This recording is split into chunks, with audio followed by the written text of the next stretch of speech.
nature. Et si nous rentrons là-bas, nous devons aussi être la solution pour la nature. Un chrétien ne peut pas être un problème. Il doit être une solution. Église, même dans nos familles biologiques, vérifie si tu es un problème ou si tu es une solution. Si tu crois ce message, dans ta famille, tu dois être une solution. Pas un problème. Toi, quand tu arrives, ils viennent d'arriver. Taisez-vous d'abord. On a peur de toi. Pourquoi quand tu arrives, c'est des problèmes qui arrivent? C'est des conflits qui arrivent. Donc là, tu n'es pas un chrétien. Mais un chrétien, là où il y avait des problèmes, quand lui arrive, c'est la paix qui vient. Même la Bible dit, heureux ceux qui procurent la paix, car ils seront appelés fils de Dieu. Donc on appelle ceux qui procurent la paix fils de Dieu. Pas ceux qui procurent les troubles. Pour trouver deux frères qui évoluent ensemble, toi tu deviens troisième personne et tu les divises. Et je suis fils de Dieu. Non. Si tu es fils de Dieu, les frères qui s'étaient déjà séparés, quand tu arrives, ils doivent revenir ensemble. Et là tu as procuré la paix. Marchez avec la paix. Et soyez des solutions. Même à l'église, soyez une solution. Écoutez frère Branham, dans la prédication, je restaurerai, prêcher le 9 mars 57. Paragraphe 11. Frère Branham dit ceci.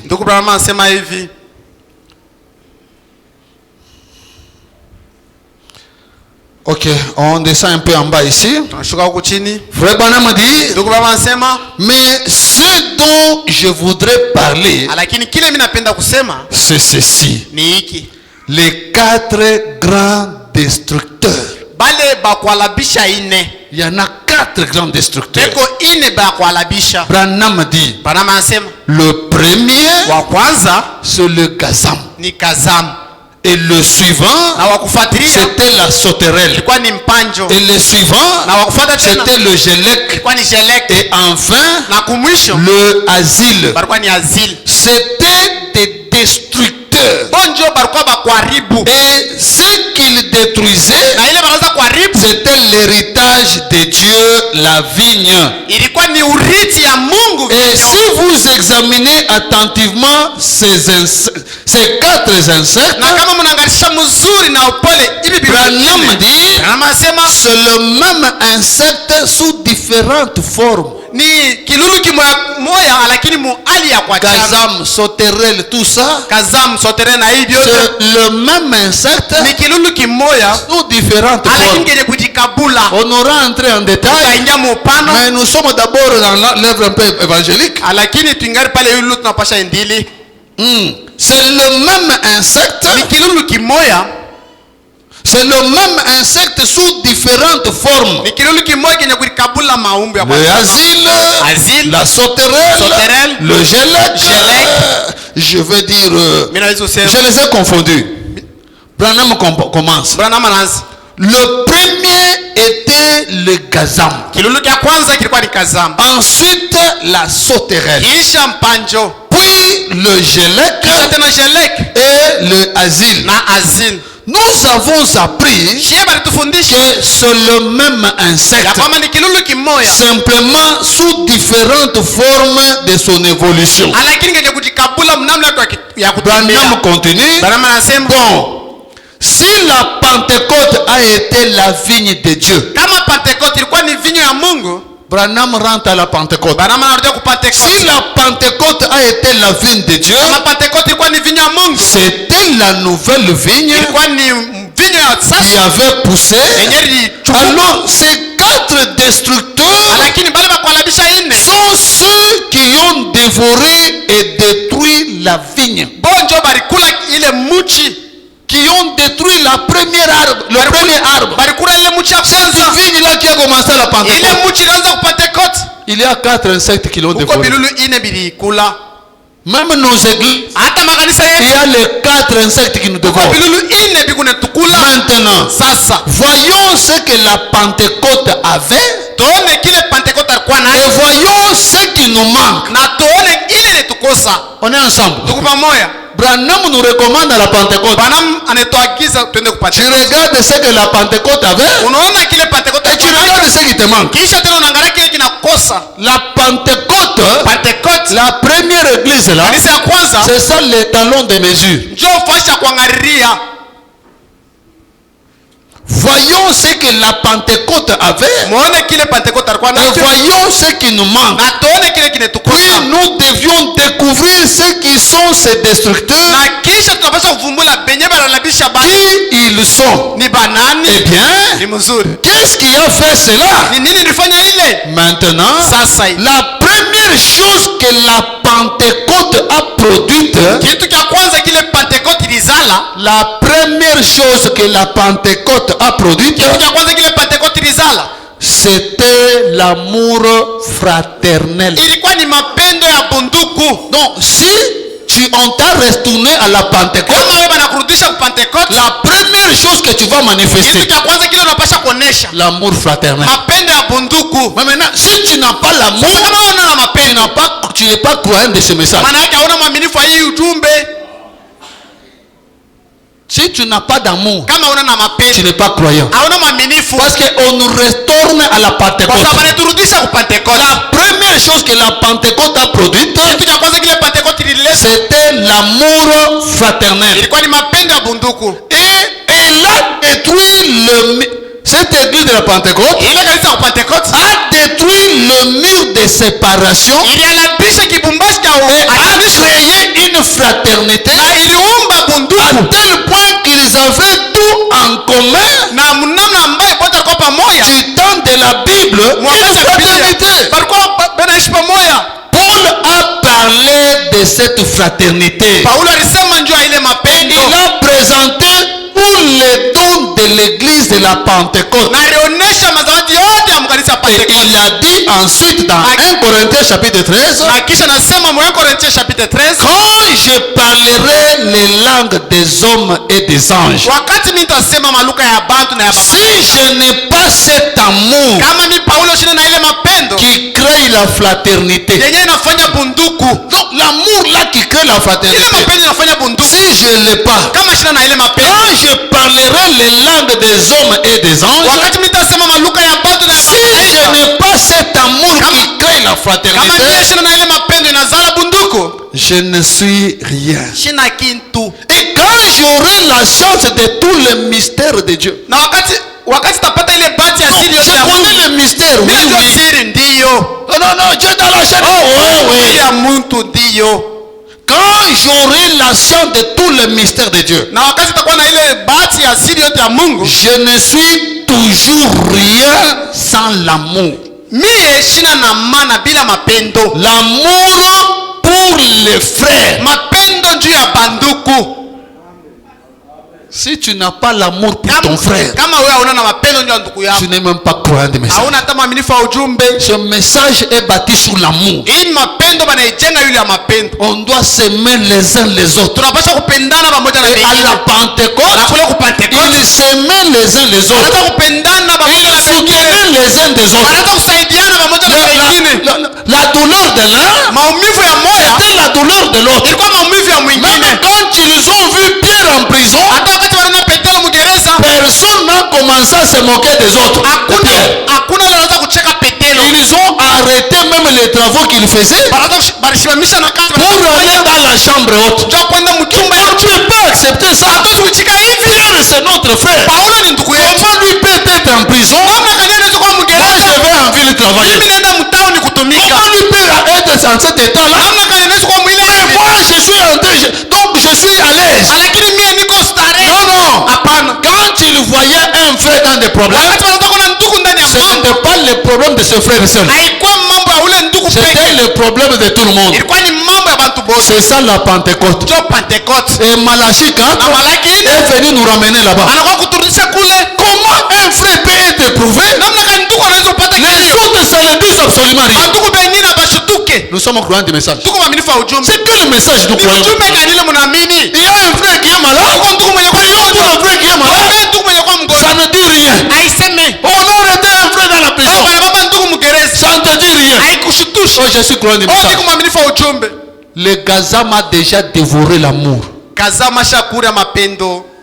Mais la promesse Lakini malako est que je vous restaurerai inasema nitamirudishia tout ce que ces insectes ont mangé. yote ile babilulu Et balikula. je crois que Na mimi naamini cette kwamba année, ni mwaka c'est l'année de la ni restauration. mwaka ya kurudisha. Que Dieu restaure tout ce qu'on a perdu. Mungu arudishe yote ile La tulipoteza. communion, Kushiriki l'amour qu'on avait. pendo ile tulikuwa nayo. Sincèrement, quand je regarde la manière dont on commence à évoluer, Hakika wakati mimi naangalia namna ile tunatembea, même moi, le pasteur, ça me dérange. hata mimi mchungaji na Au nyanga. début, on n'était pas comme ça. Kwanza tukua hivi. On s'aimait Tuanze réellement. kupendana vya kweli. Mais on sent que l'amour est en voie de disparition. Lakini tunashikia kwamba mapendo inaanza Le kupotea. Gazam est déjà entré. Kazama sha kuingia. Mais cette année, Lakini mwaka c'est l'année de la ni restauration. mwaka ya kurudisha. Vérifions. Tuchunguze. Frères, sœurs, nous allons au ciel. Ndugu, dada, tukunaenda kumbingu. Ça ne sert à rien d'avoir beaucoup de connaissances Haisaidie kwa na kujua nini si les ABC n'est pas là. kama hivi vya chini chini vinako. Frère Branham parle presque la même chose. Ndugu wanasema sasa kitu kimoja kimoja. Dans la prédication, Ndani ya mahubiri, la restitution de l'arbre épouse. kurudisha kwa mti bibi harusi. Paragraphe 139. Paragraphe 139. 139. Votre prophète dit ceci. Nabii anasema hivi. En tout cas, j'aime bien aller doucement en tête de vous lire seulement les prophètes. Hakika mimi napenda kwenda polepole nini msomea paka nabii.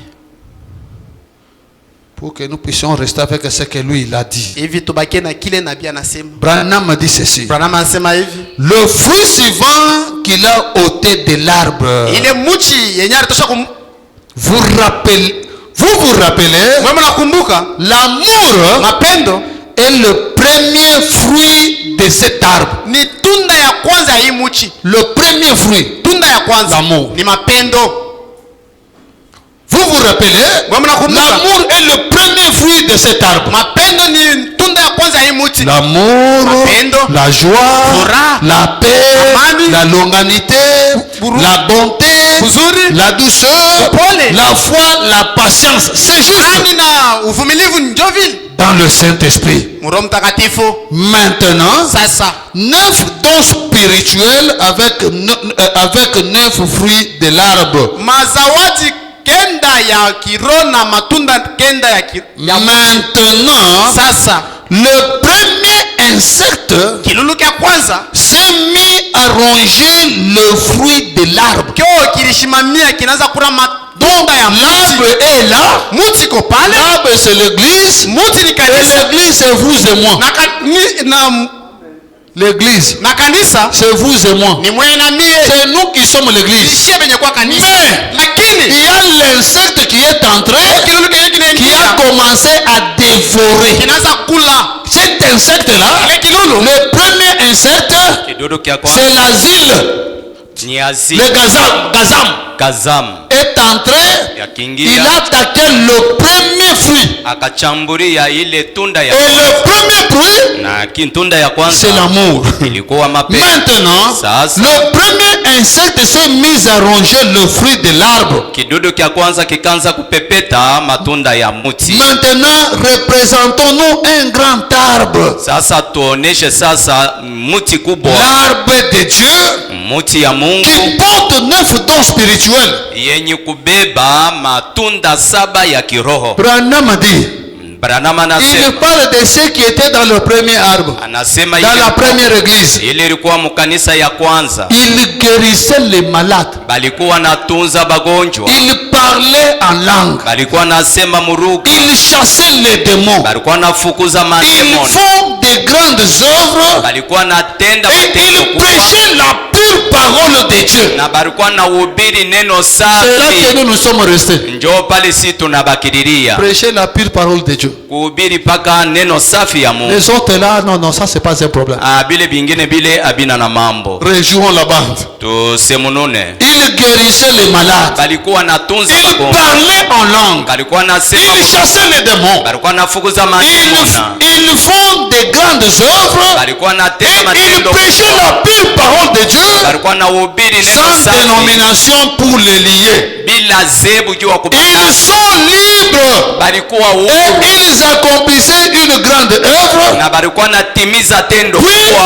arrive ce vieux petit démon Kisha huyo ndemo na kidoka akafika. s'établissant là avec ses deux cornes Akiingia na ile mampembe yake ressorti par devant comme celle d'une sauterelle. yenye kutokea mbele sawa mpanjo. Et vous savez, Na et mnajua ces petits dents à vide, na ile meno yake ile c'est cela son premier insecte, njo ile kidudu kya kwanza le gazam.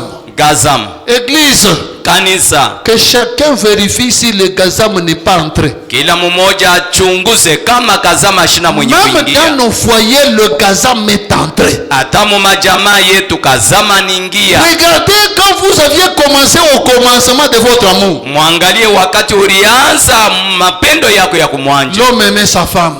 Mume alikuwa La anapenda femme bibi aimait yake. son mari. Na bibi alikuwa Il se anapenda chérissait. mke wake. Balikuwa na Mais où est parti cet amour-là? sasa ile mapendo inaenda wapi? Le gazam est entré. Gazama aliingia.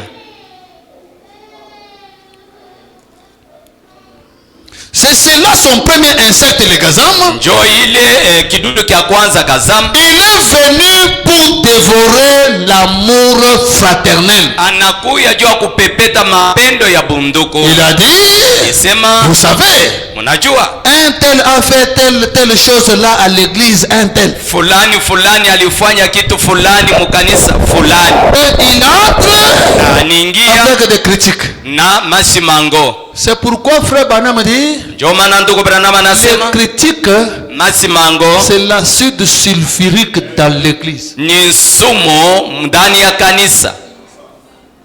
C'est le gazam qui entre Ni gazama ningi avec l'objectif de détruire. na kifukuzuia ya kupomona. On est ensemble. Tuko karibu. C'est pourquoi même dans Apocalypse, Njo maana hata mu Ufunuo, allons dans Apocalypse chapitre 2, twende mu Ufunuo sura ya pili, vous verrez que la première église là, mutaona ya kwamba ile kanisa ya kumwanjo ils avaient très bien commencé, ilianza mzuri. mais arrivé à un certain temps, Kufika mwa wakati mwa fulani ils avaient les œuvres. ikakuwa na Ils avaient les œuvres. balikuwa na matendo, Mais l'amour est parti.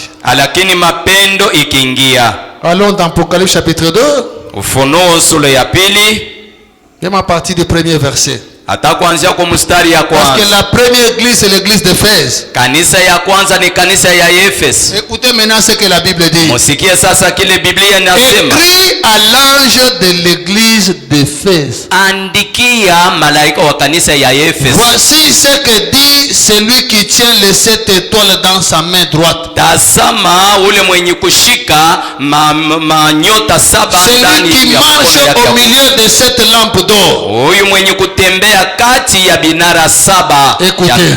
Musikie.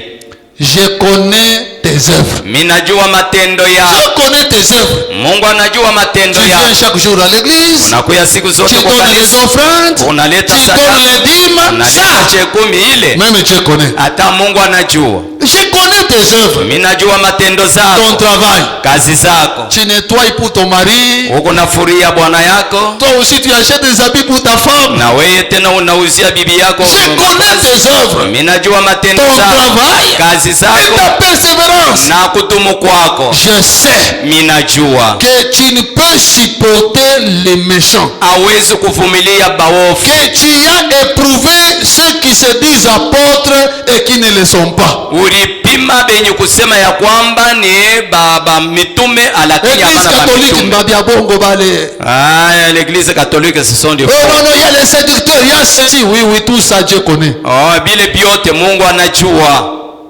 Que tu as éprouvé ceux qui se disent apôtres et qui ne le sont pas. ulijaribu benye kudita ya kwamba bamitume lakini habana. Et que tu les as trouvés menteurs. Na ulibakuta baongo.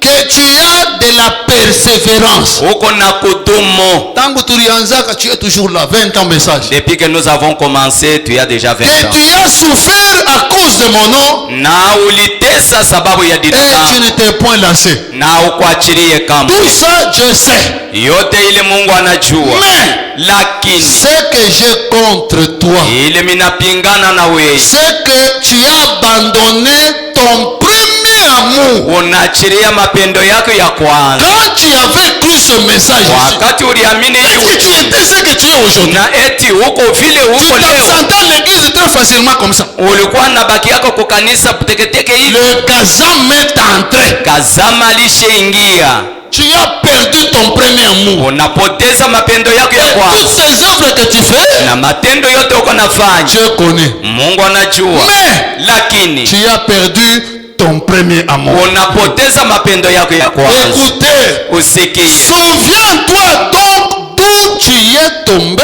Ukumbuke pale unaangukia. Répands-toi. Utubu. Et pratique tes premières œuvres. Tenda matendo yako ya kwanza. Sinon, bure, je viendrai à toi. Nitakuja kwako. Et j'ôterai ton chandelier de sa place. Ntatosha binara yako fasi yako. Avant que tu ne te repentes. Mpaka wewe utubu. Que chacun fasse son examen. Kila mtu adichunguze. Quand il avait cru ce message, wakati aliamini yake hii ujumbe, il était quoi? Alikuwa nani? Et aujourd'hui il est qui? Leo uko nani? Les zèles que tu avais là, bidii ile ulikuwa nayo, c'est parti où? Inaenda wapi? Tu ne t'absentais jamais à l'église. Hakwena kosaka kanisa. Mais pour le moment, leo tu t'absentes, tu es à l'aise. Unabakia kimya. Quand tu c'est à l'aise, si tu commettais un péché, ile wakati unafanya tu n'avais pas la paix. Hakwena salama. Je risque de rater le ciel. Je risque de rater le ciel. Nawezi kukosa mbingu. mbingu. Comporter comme ça. Mais aujourd'hui, lakini leo tu t'absentes sans te dire rien. Unabakia haikwambie kitu. Tu commets des péchés sans te dire rien. Unatenda nzamba Tu haikufiche. mens sans te dire rien. Unabakia haifanye kitu. Souviens-toi d'où tu es tombé. Ukumbuke pale unaangukia. Pour les œuvres là, juu ya ile matendo Dieu ile, connaît. Mungu anajua. Il connaît. Anajua. Mais il te reproche la perte du premier amour. Lakini anakurudisha kwa mapendo ya Même kwanza. dans nos foyers, hata mu majamaa yetu, l'amour que nous avions quand nous étions des fiancés, mapendo ile tulikuwa nayo wakati tulikuwa cet bakuchungiana. amour-là est où? Ile mapendo iko Quand on venait d'entrer dans le mariage, wakati tulikuwa tunafika kuingia cet mundoa. amour-là est où? Ile mapendo iko wapi? Pourquoi vous avez perdu cet amour? Juu ya nini mnakimbisha ile mapendo? Revenez. Mrudi. Les habits, tu continues à acheter ta femme, c'est bien. Mango unaendelea na kuuzia bibi yako hivi Sawa. vizuri. Ile Je connais ce que tu fais. Mungu anajua kile uko Mais- nafanya. Lakini Rentre. Lori, Rentrons au commencement. turudie À kumwanzo. notre premier amour. Kwa mapendo yetu ya kwanza. Écoutez même frère Branham. Musikia hata ndugu Il Branham nous dit ceci anatuambia hivi dans la prédication. mu mahubiri. Dieu projetant son amour. Mungu mwenye kuleta nuru yake. Attends un peu, je cherche un peu le passage. Prêché le 6 août 57. 6 août 57. Frère Branham dit ceci. Ndugu Branham anasema hivi. Oh là là. Attends, je cherche d'abord ça. Mchunga nitafute ile. Ok, Dieu projetant son amour. Mungu mwenye kutupa mapendo yake. Paragraphe 5. Kifungo yake ya 5. Aujourd'hui même le mariage Leo hata ndoa se bâtit sur le nombre d'enfants. banaijengea yulu ya bwingi ya watoto. Si je suis dans ce mariage ici, Kama niko tu muindo c'est à cause des enfants. ni sababu ya watoto. Si je ne t'ai pas encore chassé, Kama c'est bayanifukusha à cause des enfants. ni sababu ya watoto. Et puis on est toujours chrétien. Kisha huko paka naendelea Frère Branham Mkristo. dit ceci. Ndugu Branham anasema hivi. L'amour doit diriger notre foyer. Mapendo inapasha Amen. kuongoza jamaa yetu. Mes Amina. frères, amen. Banduko amina. Mes soeurs, amen. Badada yangu amina. Ce n'est pas moi, c'est votre prophète. Haiko mimi ni nabii wenu. Il dit ceci. Anasema hivi. L'amour doit diriger notre foyer. Mapendo inapaswa kuongoza jamaa yetu. L'amour Mapendo est la plus grande force qui soit placée sous le pouvoir de l'homme. ni nguvu benye kuweka yule ya mwanaume. Un foyer qui n'est pas dirigé par l'amour n'est pas un foyer. Jamaa haina yenye kuongoza na mapendo haina jamaa. Les sœurs, amen. Badada amina. Vous ne rappelez pas que Dieu est dans la chair humaine. Dieu est dans la chair humaine. Njoi Mungu mwili Maintenant, ya toi-même, Mungu. tu vas voir, tu as un foyer, tu n'as pas un foyer. Asa utaona uko na jamaa ubia hauna na C'est jamaa. dirigé par quoi? Iko yenye kuongozewa na Un nini? foyer dirigé par l'argent. Jamaa yenye kuongozwa na fedha. C'est quand l'argent est là, Ni wakati fedha iko pale. et la paix est dans le foyer. Salama inakuwa Et mjamaa. quand tu n'as plus d'argent, Kama hakuna la fedha, paix est partie. maana yake salama C'est un inaenda. foyer dirigé par l'argent. Ni jamaa yenye kuongoza na Mais fedha. un vrai foyer est dirigé par l'amour. Lakini jamaa ya kweli Et inaongozewa na sans mapendo. l'amour dans le foyer, Na bila mapendo ndani ya le jamaa, foyer est déstabilisé. mweye wote mutanguka. Parce que même la parole de Dieu nous dit, Sababu hata neno la Mungu inatuambia l'amour couvre une multitude de défauts. mapendo yako nafunika mazambi Mais maintenant, mingi. si tu n'as pas cet amour-là, Sasa kama huna na ile mapendo, tes yeux macho ne yako feront que les défauts sur ton partenaire. itaanza kuona paka bibaya kwa mwenzako. Angalia bwana bintu anafanya, angalia anafanya, angalia anasema. Regarde ce qu'il fait, il dit ça, il fait ça. Ndugu Branham anasema Ce monde se meurt par manque d'amour.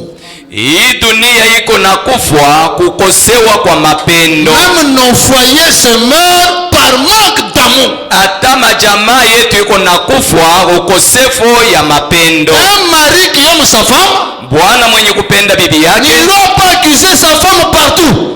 atenda kutangaza bibi yake fasi yote. Oh, alichambula jana, oh, Il m'avait alichambula juré hier. partout, même chez les amis, même Fasi au yote kazi. hata kubarafiki, même au travail. Mais quelqu'un qui a l'amour, Mtu mwenye kuwa na mapendo il couvre.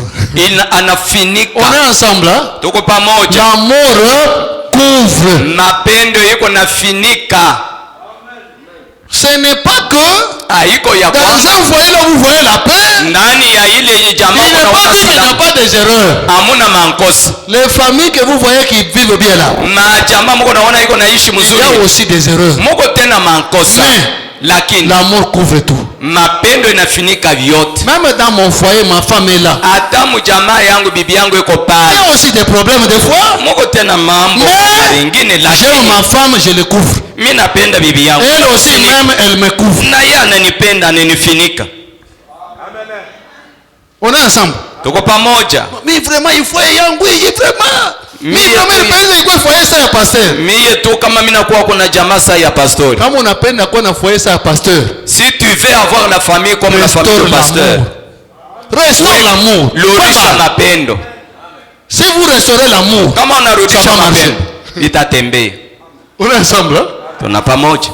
L'amour couvre une multitude de fautes. Mapendo iko nafinika makosa Tu mingi. vas marcher avec ma femme ici, Utatembea na bibi yangu hapa, elle te dira pas qu'on regardait le pasteur avait fait. atakwambia sema angalia kile pastori alifanya. Mais elle viendra c'est non pas na hiki tu vishikupendeki. Atakuya ananiambia sasa hiki kitu mimi Moi aussi sikutaki. je ne vous dirai jamais ma femme a fait. Na mimi shitaniambia sema bibi yangu alifanya. Mais maintenant toi Sasa weye qui marche partout, wewe unatembea fasi yote. oui ni mubaya, oui ni démon, oui. Pala. C'est par manque d'amour. Ni ukosefu ya mapendo.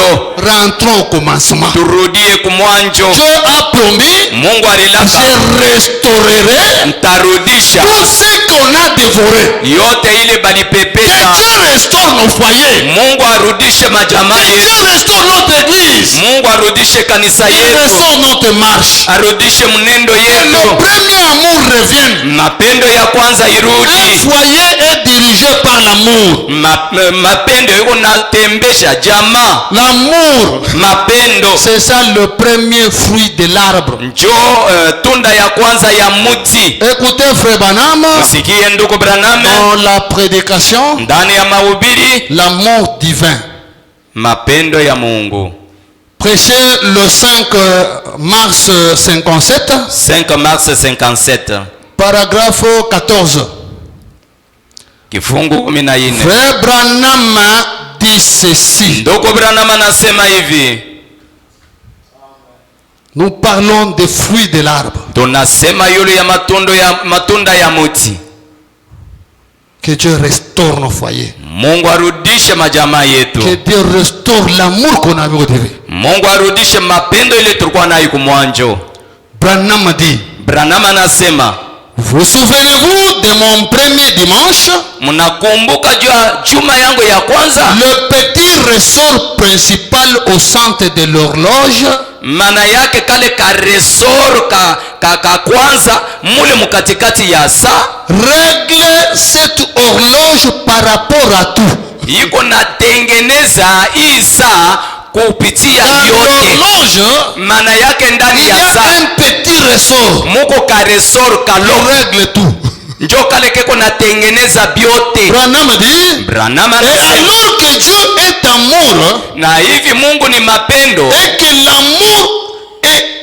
que l'amour entre dans le cœur, wakati mapendo inaingia ndani ya mioyo yetu, Branham dit, Branham anasema cela règle chaque émotion ili iko et tout natengeneza kila changamuko na byote directement par rapport à la Bible de Dieu. kulinganisha ku Biblia ya Mungu. Vous ne devez pas montrer aux gens quel beau cristal vous avez, Hawezi kuonesha kwa batu vile buzuri bule uko nabo, quel beau cadran elle est, na vile ile saa iko ya mzuri sana, quelle belle aiguille est là. na iko na mikuki mo Cette mzuri. montre ici, Hii saa pour hii que vous puissiez bien voir l'heure. hivi mupate kuona saa, Il y a un petit ressort à l'intérieur. kuko karesoro kaloko mule Même ndani. dans les familles stables là, Hata majamaa yenye il y a kustarehe un petit ressort derrière. muko karesoro kadogo Même mule cette mkati. église, Hata hii pour que kanisa, cette église soit stable, juu ya hii kanisa il faut iko un sawa, petit ressort derrière. kukuwe paka karesoro kaloko Mais si kati. ce ressort-là, l'amour n'existe pas, Kama kale karesoro mapendo haiko, le pasteur sera toujours prêt à chasser les gens. pastori atakuwa karibu kufukuza kanisa yote. Regarde ce que ce frère a fait. C'est un démon. Non, il dérange son démon. J'ai après toi. Huyu ni ndemona iko na ushi kumtosha. Et un autre aussi. Mwingine Tu naye verras, regarde ce que le pasteur a fait. angalia kile pastori anafanya na mimi nenda. Qui t'a dit qu'il y a un pasteur qui n'a pas d'erreur? Nani alikuonesha sema pastori akalaka na mankosa? Tous les pasteurs ont des erreurs. Ba pastori bote banikalaka na mankosa. Tous. Bote. Même le pasteur là, il est arrivé là. Asa pastori pale iko na mankosa. Ils ont aussi des erreurs. Ce sont des êtres humains. Juu ni bantu. Même frère Branham, hein? Hata ndugu Branham. Oui, même. Imaginez-vous, frère Meda, sa femme. Muwaze Meda bibi yake. Elle voit le pasteur, le prophète de Dieu. Eko naona nabii wa Mungu. C'est lui qui a prié pour l'opossum est guéri. Ulari ombea nani nkasha anapona. Il lui voit en train de mentir. Anamuona iko nenda na kulanda. Il n'est pas parti voir les autres sœurs que non, vous savez. Asikuendake kuona Pastor badada wenu wa bongo. munaona pastori wa bongo. C'est pourquoi les femmes du pasteur, Njo maana babibi baba pastor elles sont fortes. ce n'est pas n'importe qui peut être la femme d'un pasteur. Aina yuzuru nani mwenye kuwa bibi wa pastori. Celle qui ne comprend pas qu'il est femme d'un prédicateur, Ule ye ashelewa aseme ko bibi wa il umubiri. va ruiner le ministère de son mari. Atarabisha hudumu ya bwana yake. Parce qu'il suffit que son mari puisse le gronder la nuit. Inaomba tu bwana akamfoke tu busiku. Le matin, il va chez les sœurs, on passer à tapale, on a prêché, on a dit amen. Asubuhi anaenda kwa dada mwingine asema même s'il avait prêché. Tu as vu? C'est comme ça, c'est comme ça. Et c'est le ministère qui est ruiné. Na ni udumu tu banalabisha. Mais frère Branham, Lakini ndugu Branham il dit à sa femme, anasema na bibi yake, dis que je ne suis pas là. sema shina hapo. Il pousse son mari, sa femme à mentir. Anasukuma bibi yake Et alande. sa femme ment Na bibi yake analanda au nom de son mari. munjina ya bwana yake.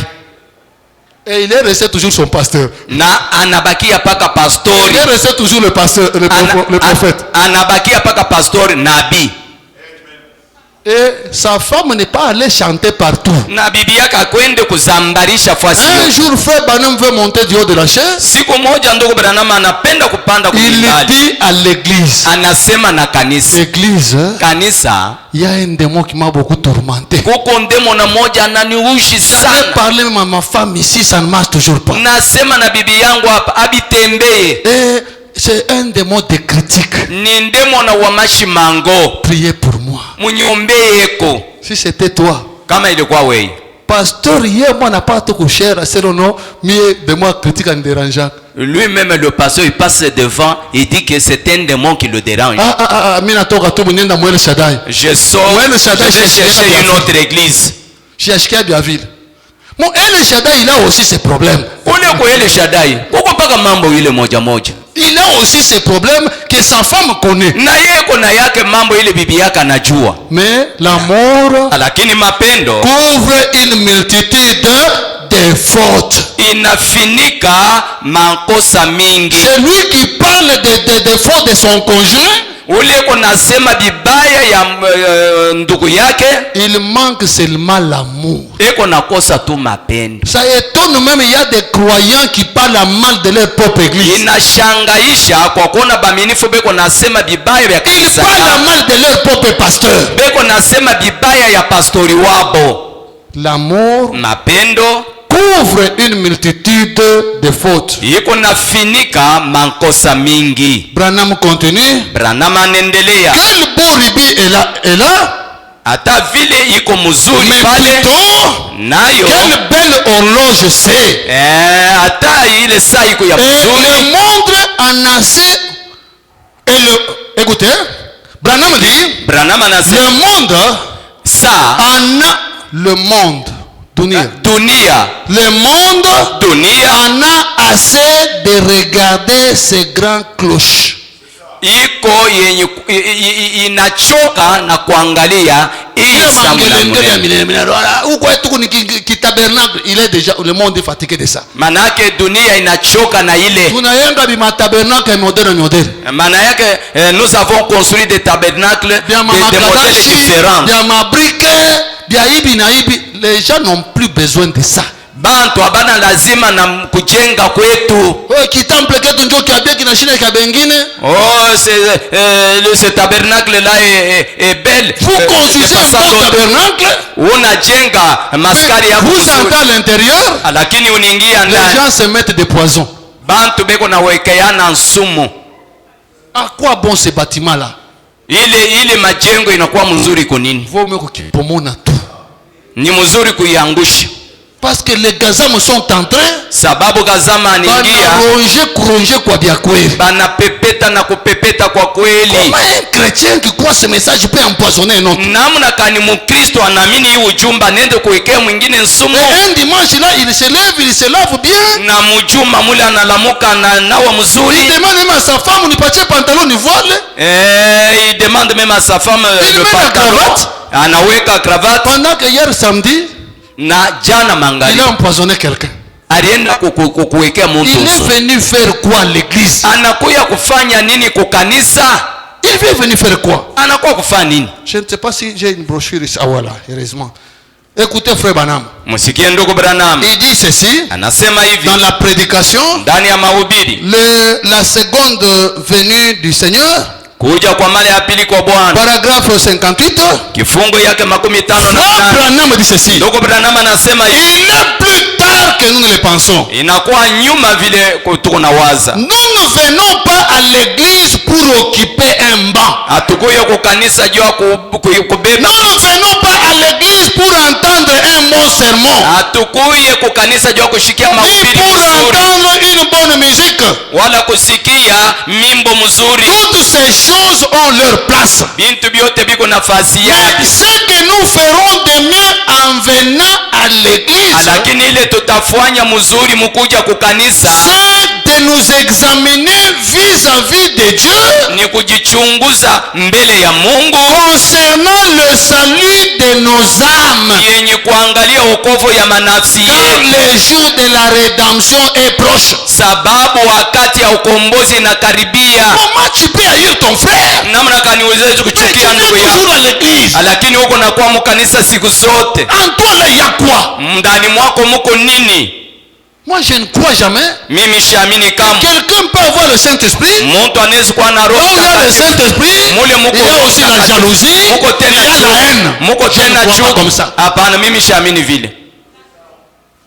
Dieu est amour. Mungu ni mapendo, Et là où il y a Dieu, na pale peko Mungu il y a l'amour. peko mapendo. Il n'y a pas la haine. Hapana chuki, Il y a l'amour. peko mapendo. Ton frère et ta soeur Ndugu yako, dada yako peuvent commettre toutes les erreurs possibles du monde. banawezi kufanya makosa yote mdunia. Mais impossible que tu puisses les haïr. Haiwezekane ubachukie. Oui, frère, Shimupenda Kiata. Ce frère ici, je ne l'aime pas. Quand on a prêché, on dit amen. C'est amen. Quand on prêche, je dis amen. Na yeye kunasema amina. Alikusema we amen. Est-ce qu'il avait dit l'amen pour toi? Mungu wake. Lui, il a dit amen à son Dieu. Les gens viennent par formalisme. Bantu beko nakuya kwa mfano. Nous venons à l'église. Tunakuja kwa Nous kanisa. écoutons la parole de Dieu. Tunasikia neno la On Mungu. dit amen. Nasema On nini? rentre à la maison. Turudie kwa nyumba. Le mari te dit fais ceci, minakatala. Bwana anasema fanya hivi, je refuse. Hauna na mikono. Toi tu Shida n'as hauna pas na les mikono. mains. Unaona simu nachoka. Frère Branham dit Ndugu Branham anasema la femme mwanamke sert Dieu iko natumikia Mungu en servant son mari. mukutumikia bwana yake. Ataka bwana na vimba hivi. Même si le mari bombe la torse. Toi tu dois comprendre que ana yemi na service. Wewe unapasha kuelewa sema ana yeye niko natumikia. Mungu ndio anasema nimfanye binti. C'est Dieu qui a dit de faire ce que je dois faire. Sasa hivi chana unafanya hivi. Mimi Jamais fait comme ça. Je ne le ferai pas encore. Tukunenda kumbingu. Nous allons au ciel. Ce n'est pas parce que ton mari a fait telle chose. Aina ya kwamba juu bwana yako alifanya kitu Et fulani. à ce moment-là, toi tu commences à le priver de tout. Na pale unaanza kumkataria mbyote. Unaanza penda des fois kutongia magocha. Tu veux qu'il vienne s'agenouiller devant toi. Je pense que je parle aux grandes personnes. Niko nasema na bantu bakubwa. Je parle aux grandes personnes. Niko nasema na batu bakubwa. Un mari reste mari. Bwana eko nabakia paka bwana. Il a ses droits. Eko na mapasha Peu yake. importe ce qu'il fait, il a ses droits. Aizuru ile ye eko nafanya, eko na mapasha yake. La femme aussi, Bibi naye elle a ses droits. na eko na ye na madaraka yake. C'est Dieu qui lui a dit, Ni Mungu ndio alimwambia. tes désirs Mania yako se yote tourneront vers ton mari. itageukia bwana yako. Pas tes désirs Hapana se mania yako. tourneront vers ton père. Inaenda kwa baba yako. Un mari qui envoie même sa femme à sa belle famille, Ule bwana ule kunatuma hata bibi yake il ne mérite même pas qu'on puisse l'appeler mari. yeye astahili kumwita ni bwana. Mimi na manqué kilato. Mimi nakosa na kilato. Je n'ai pas de souliers. Je ne comprends pas papa. Toi-même tu sais que j'aime pas d'argent. Va demander à papa. Urumowe nini? Pourquoi tu l'avais épousé? Papa wake ateko na millions. Baba yake, il a des millions, c'est un riche. Ni biaki. Ni bien que c'est pour lui. Oui, Toi, tu dois prendre soin de lui. tu dois faire tout pour lui. On est ensemble. C'est ça. Njo il. Oh non, même on a tafuta ou tafuta, na wende katafuta. Moi je cherche, toi aussi tu vas chercher. Ana yeye kutafuta. Ce n'est pas à elle de chercher. D'ailleurs, frère Branham dit, Na hiyo ndugu Branham anasema la place de la femme fasi ya bibi à la cuisine. ni kumpishi. On est ensemble. Tuko pamoja. Frère, amen. Banduku amina. Ni sauti ya Mungu. Ni neno la Washi Mungu. yake kumpishi. Fasi yake ni kumpishi. Ce n'est pas à lui de chercher pour toi. Aina yeye akutafutie. Mais c'est à toi de chercher pour elle. Ni wewe umtafutie. Hata kama yako na makuta ya mingi. Même si elle a beaucoup d'argent. Wewe unafanya affaire na unafanya affaire. Wewe uko nafanya biashara na yeye anafanya biashara. Yako na makuta mingi kukushindi. Elle a beaucoup d'argent plus que toi. Ce n'est pas à elle de te prendre en charge. Aina kwake yeye abebe busitu yako. Hey. Akikulomba unité umupe.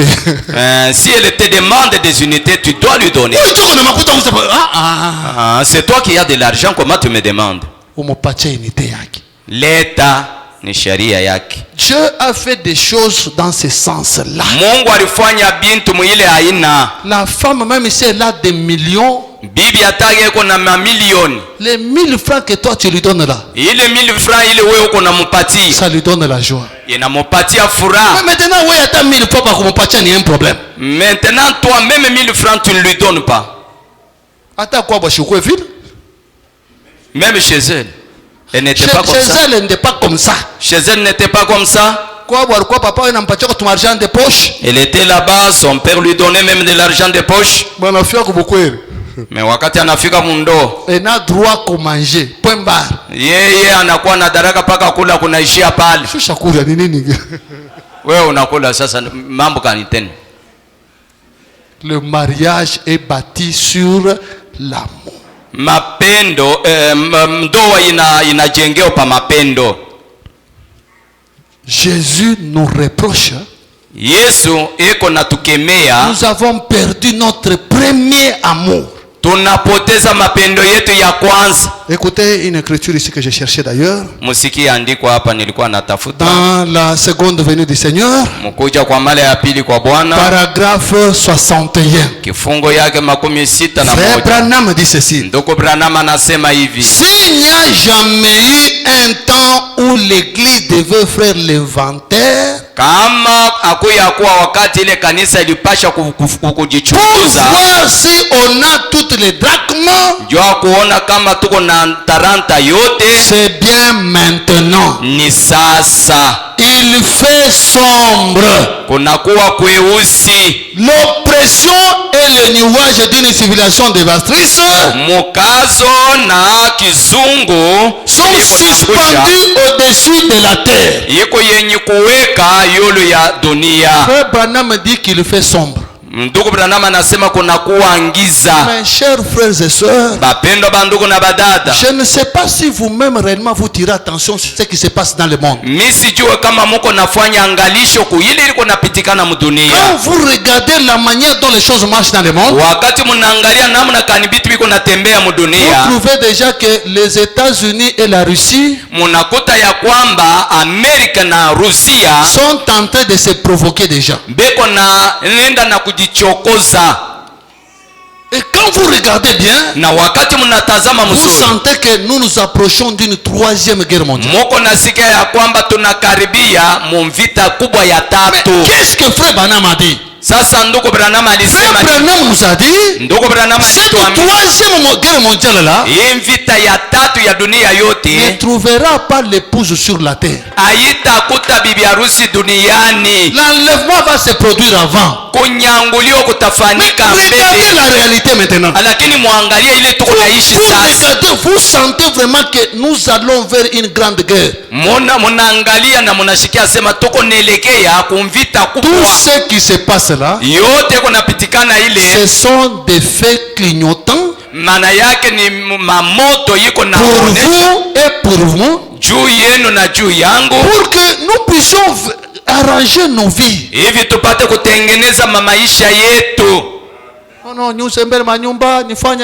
non, que j'achète des maisons, que je fasse ceci et cela. Frère Branham dit, Ndoko Branham anasema, dans Zaché homme d'affaires, Mozake muntu wa biashara, il dit, anasema, que représenteraient toutes les réalisations que je vais avoir? Bon, itaonesha nini butadiri bote bule nitakuwa napo si je perdais la vie éternelle? Kama mimi napoteza uzima wa milele. Non, il faut ne pas te manyumba 76. Il fallait que j'achète 76 parcelles. Tu vas même voler pour avoir des maisons. Utenda hata kuiba juu kupata ile manyumba. C'est bien. ni mzuri. Mais tuko wapi? Lakini ni somo huu. Église, Kanisa, que rien ne soit pas une distraction.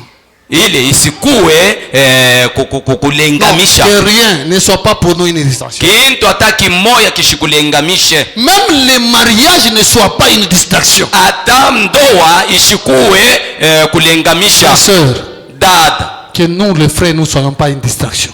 ndugu na we ndishiba ndugu tushikuwe distraction Frère, kwako. que vos femmes ne soient pas une distraction. Na bibi yako asikuwe kulengamisha. Cherchons maintenant à marcher de la manière normale Tutafute sasa mkutembea pour aller au ciel. jua kwenda Je mbingu. vous ai toujours dit, nous allons au ciel. Mimi kalaka nini naambia sema tuko nenda kumbingu. Le mariage c'est rien. Ndoa hii ni bure. Le sexe là c'est rien. Bile biote maongo ile ni bure.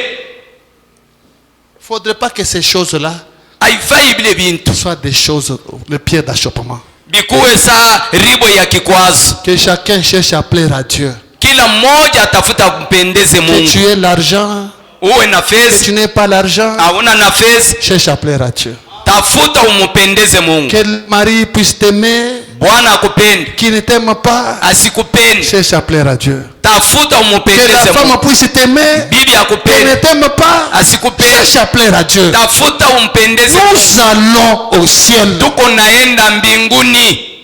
Toutes les choses qui se passent dans ce monde ici Bintu byote biliko napitikana mu dunia. montrent qu'on n'a plus beaucoup de temps sur la terre. Montre qu'on n'a plus beaucoup de temps sur la terre. Biko naonesha sema hatuna tena na wakati hapa pa dunia. C'est le temps de nous examiner. Ni wakati ya kujichunguza. Vraiment, avec tout ce qui se passe dans ce monde. Kweli na byote biko napitikana mu hii dunia. Tu fais des gens en train de monter, de combiner tout ça. Unakuta bantu beko naenda na kwenda na kuoanya. Quelqu'un d'autre en train de réfléchir comment prendre la femme d'autrui. Mwingine yuko nenda na kuwaza ule bibi ule nitambeba je. Un autre aussi en train d'envier un mari d'autrui. Mwingine yuko nenda na kutamania bwana wa benyewe. Utapusa mbingu sama miza. Utarusa hayo. Tout comme 2026. Nous sommes en 2026. On doit changer la manière de voir les choses. Nous devons kubadilisha munamna ya kuona vitu. Placer Dieu en premier, le reste là après. Muweke Mungu fashi yake ya kwanza, bingine kisha. On ne sait même pas si cette année va se terminer. Hatujua kama hii mwaka itamalizika. Regardez seulement cette guerre ici. Mwangalie tu mbele hii mvite hii hapa. Depuis que la guerre a commencé avec le roi du Nord. Tangia ile mvite anzia na Rusi ule mfalme. Frère Branham a prêché. Ndugu Branham alihubiri. Il nous a dit, alituambia observez le roi du Nord. Muchunguze ule mfalme wa kunor. Et le roi du Nord c'est la Russie. Na ule mfalme wa kunor ni Urusi. Donc selon la recommandation de Branham, kupitia na kuloba kwa Branham, croyant du message, mwaminifu wa ujumbe doit voir ses yeux en train de regarder le mouvement de la Russie. anapasha kuwa na macho yake mbili, anaangalia la Russie. Angalia sasa Urusi. Vous trouvez qu'ils sont en train de se provoquer avec les États-Unis. Utaona sembeko naenda na kujichokoza na Amerika. Dernièrement, il y a un bateau là de la Russie que les États-Unis sont venus bloquer sur la mer. Masiko nyuma hapa kulikuwa safina ya nani ya États-Unis bali bamba pale pa Bali. La Russie naye est en train d'attaquer l'Ukraine. Iko nenda na kuchambulia Ukraine. Le roi de l'Ukraine, mfalme ule wa Ukraine, c'est l'ami des États-Unis. Ni rafiki wa Amerika. Et on l'attaque. Na beko na et puis pendant qu'on attaque son ami, na wakati beko na kombanisha rafiki yake, le roi du Nord vient dire, ule mfalme wa kunoro anakuja kusema, j'ai déjà une bombe ici. Mimi nilishakuwa na bomba. Je peux lancer même aux États-Unis. Tawezi kutupa hata mu Amerika. Donc on le défie. Maana yake ni eko nafanya ile. Toi États-Unis, j'attaque ton petit frère, ose, je lance la bombe. Ya kwamba we Amerika, mi huyu niko napika muloko yako, we pima sasa. Les États-Unis restent en train de regarder, bon. Je ne suis pas encore prêt, hein? Amerika iko nenda kuangalia mimi mwenyewe Ce ya n'est kwa pas karibu. les États-Unis qui n'est pas prêt. Haina Amerika ya kwa karibu. La main invisible de Dieu est en train de bloquer des choses. Mkono ya shakonekana ya Mungu iko nenda na kushimamisha kitu. Et ça bloque comme ça. Iko na shimamisha Pour hivi. que toi tu cherches à empoisonner quelqu'un. Wewe upate Pour que tu puisses sortir avec la femme d'autrui. upate kwenda kubeba bibi wa Pour que tu puisses construire beaucoup de choses. C'est pourquoi Dieu a bloqué. upate La main kujenga de Dieu a bibi. bloqué. Njoo pale mkono ya Mungu inashimamisha bile. Et les États-Unis aussi Na Amerika naye a répliqué. Anatupa. Comme le président de Venezuela, Sasa hivi president wa Venezuela il est aussi ami des États-Unis, na yeye ni rafiki wa Amerika, de la Russie. wa Rusia. Les États-Unis envoient des militaires venir prendre seulement le président. Amerika anatuma jeshi yake nende kubeba paka ule rais. On le récupère, on l'amène aux États-Unis. Bana mubeba banampeleka kwa Amerika. Toi tu as attaqué mon petit frère. Ah, wewe Moi unakombanisha j'ai mloko yako. enlevé même ton petit frère. Mimi nitatosha, mimi natosha hata mloko Parle yako. maintenant qu'on voit. Sasa sema tuone.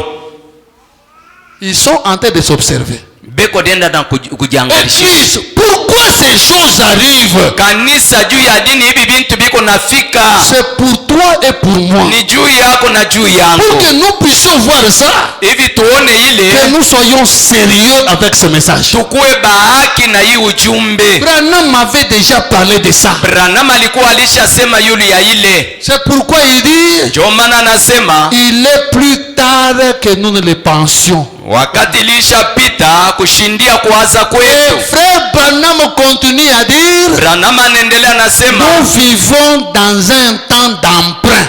tuko naishi mwakati ya bana tukongosha. Tout notre temps est déjà terminé. Wakati yetu yote ilishamalizika. Mais Dieu Lakini Mungu nous a ajouté un temps d'emprunt. anatuongezea yako wakati moja anatukuongosha wakati ya neema. Comme ce fut en Égypte, Vile ilipitikana mu quand Misri c'était les 400 ans pour quitter, wakati ilienea miaka 400, Dieu a ajouté 40 ans de grâce. Mungu anaongeza tena miaka 40 ya neema. Même aujourd'hui, Hata leo nous vivons dans ce temps-là de grâce. tuko naishi muile wakati ile Dans ya la neema, prolongation du temps de grâce. mukuendelesha kwa wakati ya Est-ce neema. que c'est dans cette prolongation que nous allons vivre comme nous vivons? Ni mukuendelesha kwa hii wakati tunaweza kuishi vile tuko naishi. Examinons-nous. Tujitazame, Nous allons au ciel. tuko naenda kumbingu.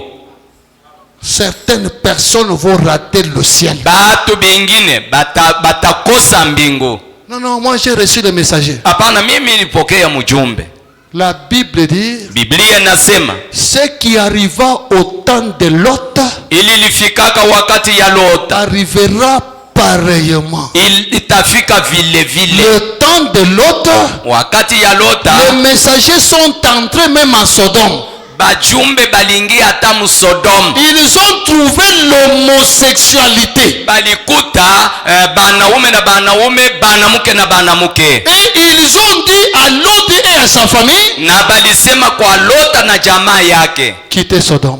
mutoke mu Sodoma, Quittez Sodome. mutoke mu Sodoma. Nous aussi on nous dit, quittez la Odyssée. Na siye banatuambia mutoke mu Laodiki, Quittez Sodome. mutoke mu Nous Laodiki. allons détruire Sodome. Tutapomona Nous allons Laodiki, détruire Sodome. tutapomona Laodiki. La femme de Lot Bibi wa Lota a cru au message. aliamini kwa ujumbe. On est ensemble. Kwa La pamoja. femme de Lot n'avait pas refusé. Bibi wa Lota La kukatale. femme de Lot Bibi wa Lota a cru le message. aliamini Il ujumbe. a reçu le messager. Alipokea La mjumbe. femme de Lot Bibi wa a Lota même quitté Sodome. alitoka na kutoka Msodomu. Ce n'est pas parce que tu as quitté les dénominations. Non!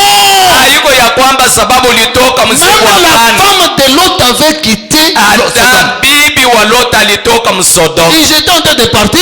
Alikuwa mkwenda. Oh, nous allons, peut-être ils chantaient. Saa zingine Nous balikuwa allons à na Jérusalem. tuko nenda mu Yerusalemu. Jérusalem. Oh, Yerusalema. Jérusalem. Vile tunaenda na Yerusalema. Ce n'est pas cette chaise-là que tu prends. Aina ile kiti ile uko na beba qui montre que tu vas à Jérusalem. iko naonesha ya kwamba uko nenda ku Tu Yerusalemu. peux soutenir la chaise, Unaweza kubamba kiti, mais quand le feu va descendre, lakini non, wakati moto ouais, non, kale ka kiti ka plastique na lungu. sasa ile kiti ya ile ni ya plastiki, ça va brûler, c'est brûler. La femme de l'autre est acquittée. Bibi wa Lota na yeye alitoka, Mais il n'est pas arrivé à la destination. lakini hakufika kumwisho. Pendant qu'il partait, Mkwenda vraiment, anasema, nishaisha ta kuyenga kivila kyangu. je n'ai pas encore terminé à construire ma maison. Mais oui, déjà dit quoi fréquenter. Maintenant, il y avait des gens qui Il y a venaient. consacré ta mariage. Même le mariage n'est pas encore consacré. C'est pourquoi Paul dit Ndio maana Paulo anasema que celui qui est marié mwenye kuolewa, reste même celui qui est célibataire, mwenye kuwa mbalaka il reste comme moi. abakie sawa mimi. Donc que le mariage ne soit pas un obstacle. Ndoa isikuwe Que kizuizi, celui qui est aussi marié, na ule anaolewa qu'il vive comme s'il n'est pas marié. aishi sa ashikuolewa. Donc dans sa tête, Maana yake mukichwa yake Jésus ou rien. Yesu wala hapana. Unaenda kumbingu, Tu vas au ciel, bwana ko retrograde, ton mari wa kuanguka anakuleta kipantalon unapasha kivoile. anakuletea pantalon Voilà. porte ça. Ona na voile. Wewe unasema ni bwana wangu anasema, oh pasteur wetu, bwana ndio anasema nianze voile tu makilo. c'est mon mari qui a dit de porter le pantalon. Utenda mugena Tu vas aller na dans bukweli l'enfer bako bule. na ile ndoa yako, Bule bukweli bakura matembele. avec votre mariage de manger le fait de Juu ya matembele. ah, Njoo na kanyanga sauti ya Mungu. Juu ya matembele. tu peux briser la parole de Dieu à cause de quoi? De fait de patates. Nous allons au ciel.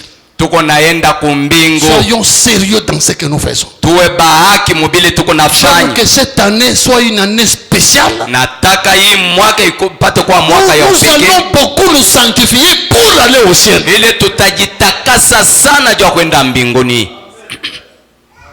Les grands enseignements, c'est bien. Mafundisho kubwa iko mzuri, Nous en avons donné.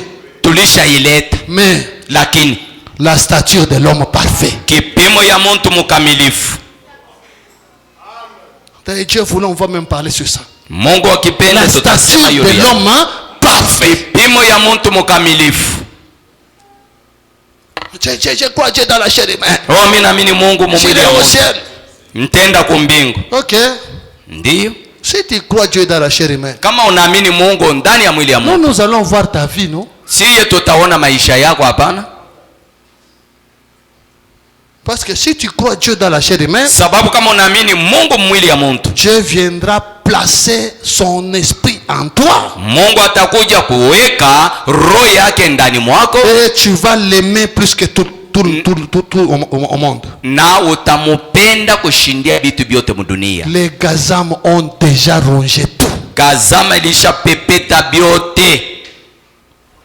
Revenons à la parole. Turudieni kuneno, Revenons à notre premier amour. turudieni kumapendo yetu ya kumwanja. Écoutez, frère Banama, Musikie ndugu Branham, nous sommes dans la restitution de l'arbre épouse. tuko ndani ya mahubiri kurudisha kwa muti bibi harusi. Prêché le 22 avril 62, 22 Avril 62, paragraphe 138. kifungo ya 138. Frère Banama dit ceci. Ndugu Branham anasema hivi, L'amour, c'est une chose capitale, frères et sœurs. mapendo ni kintu moya nguvu mbanduku na badada.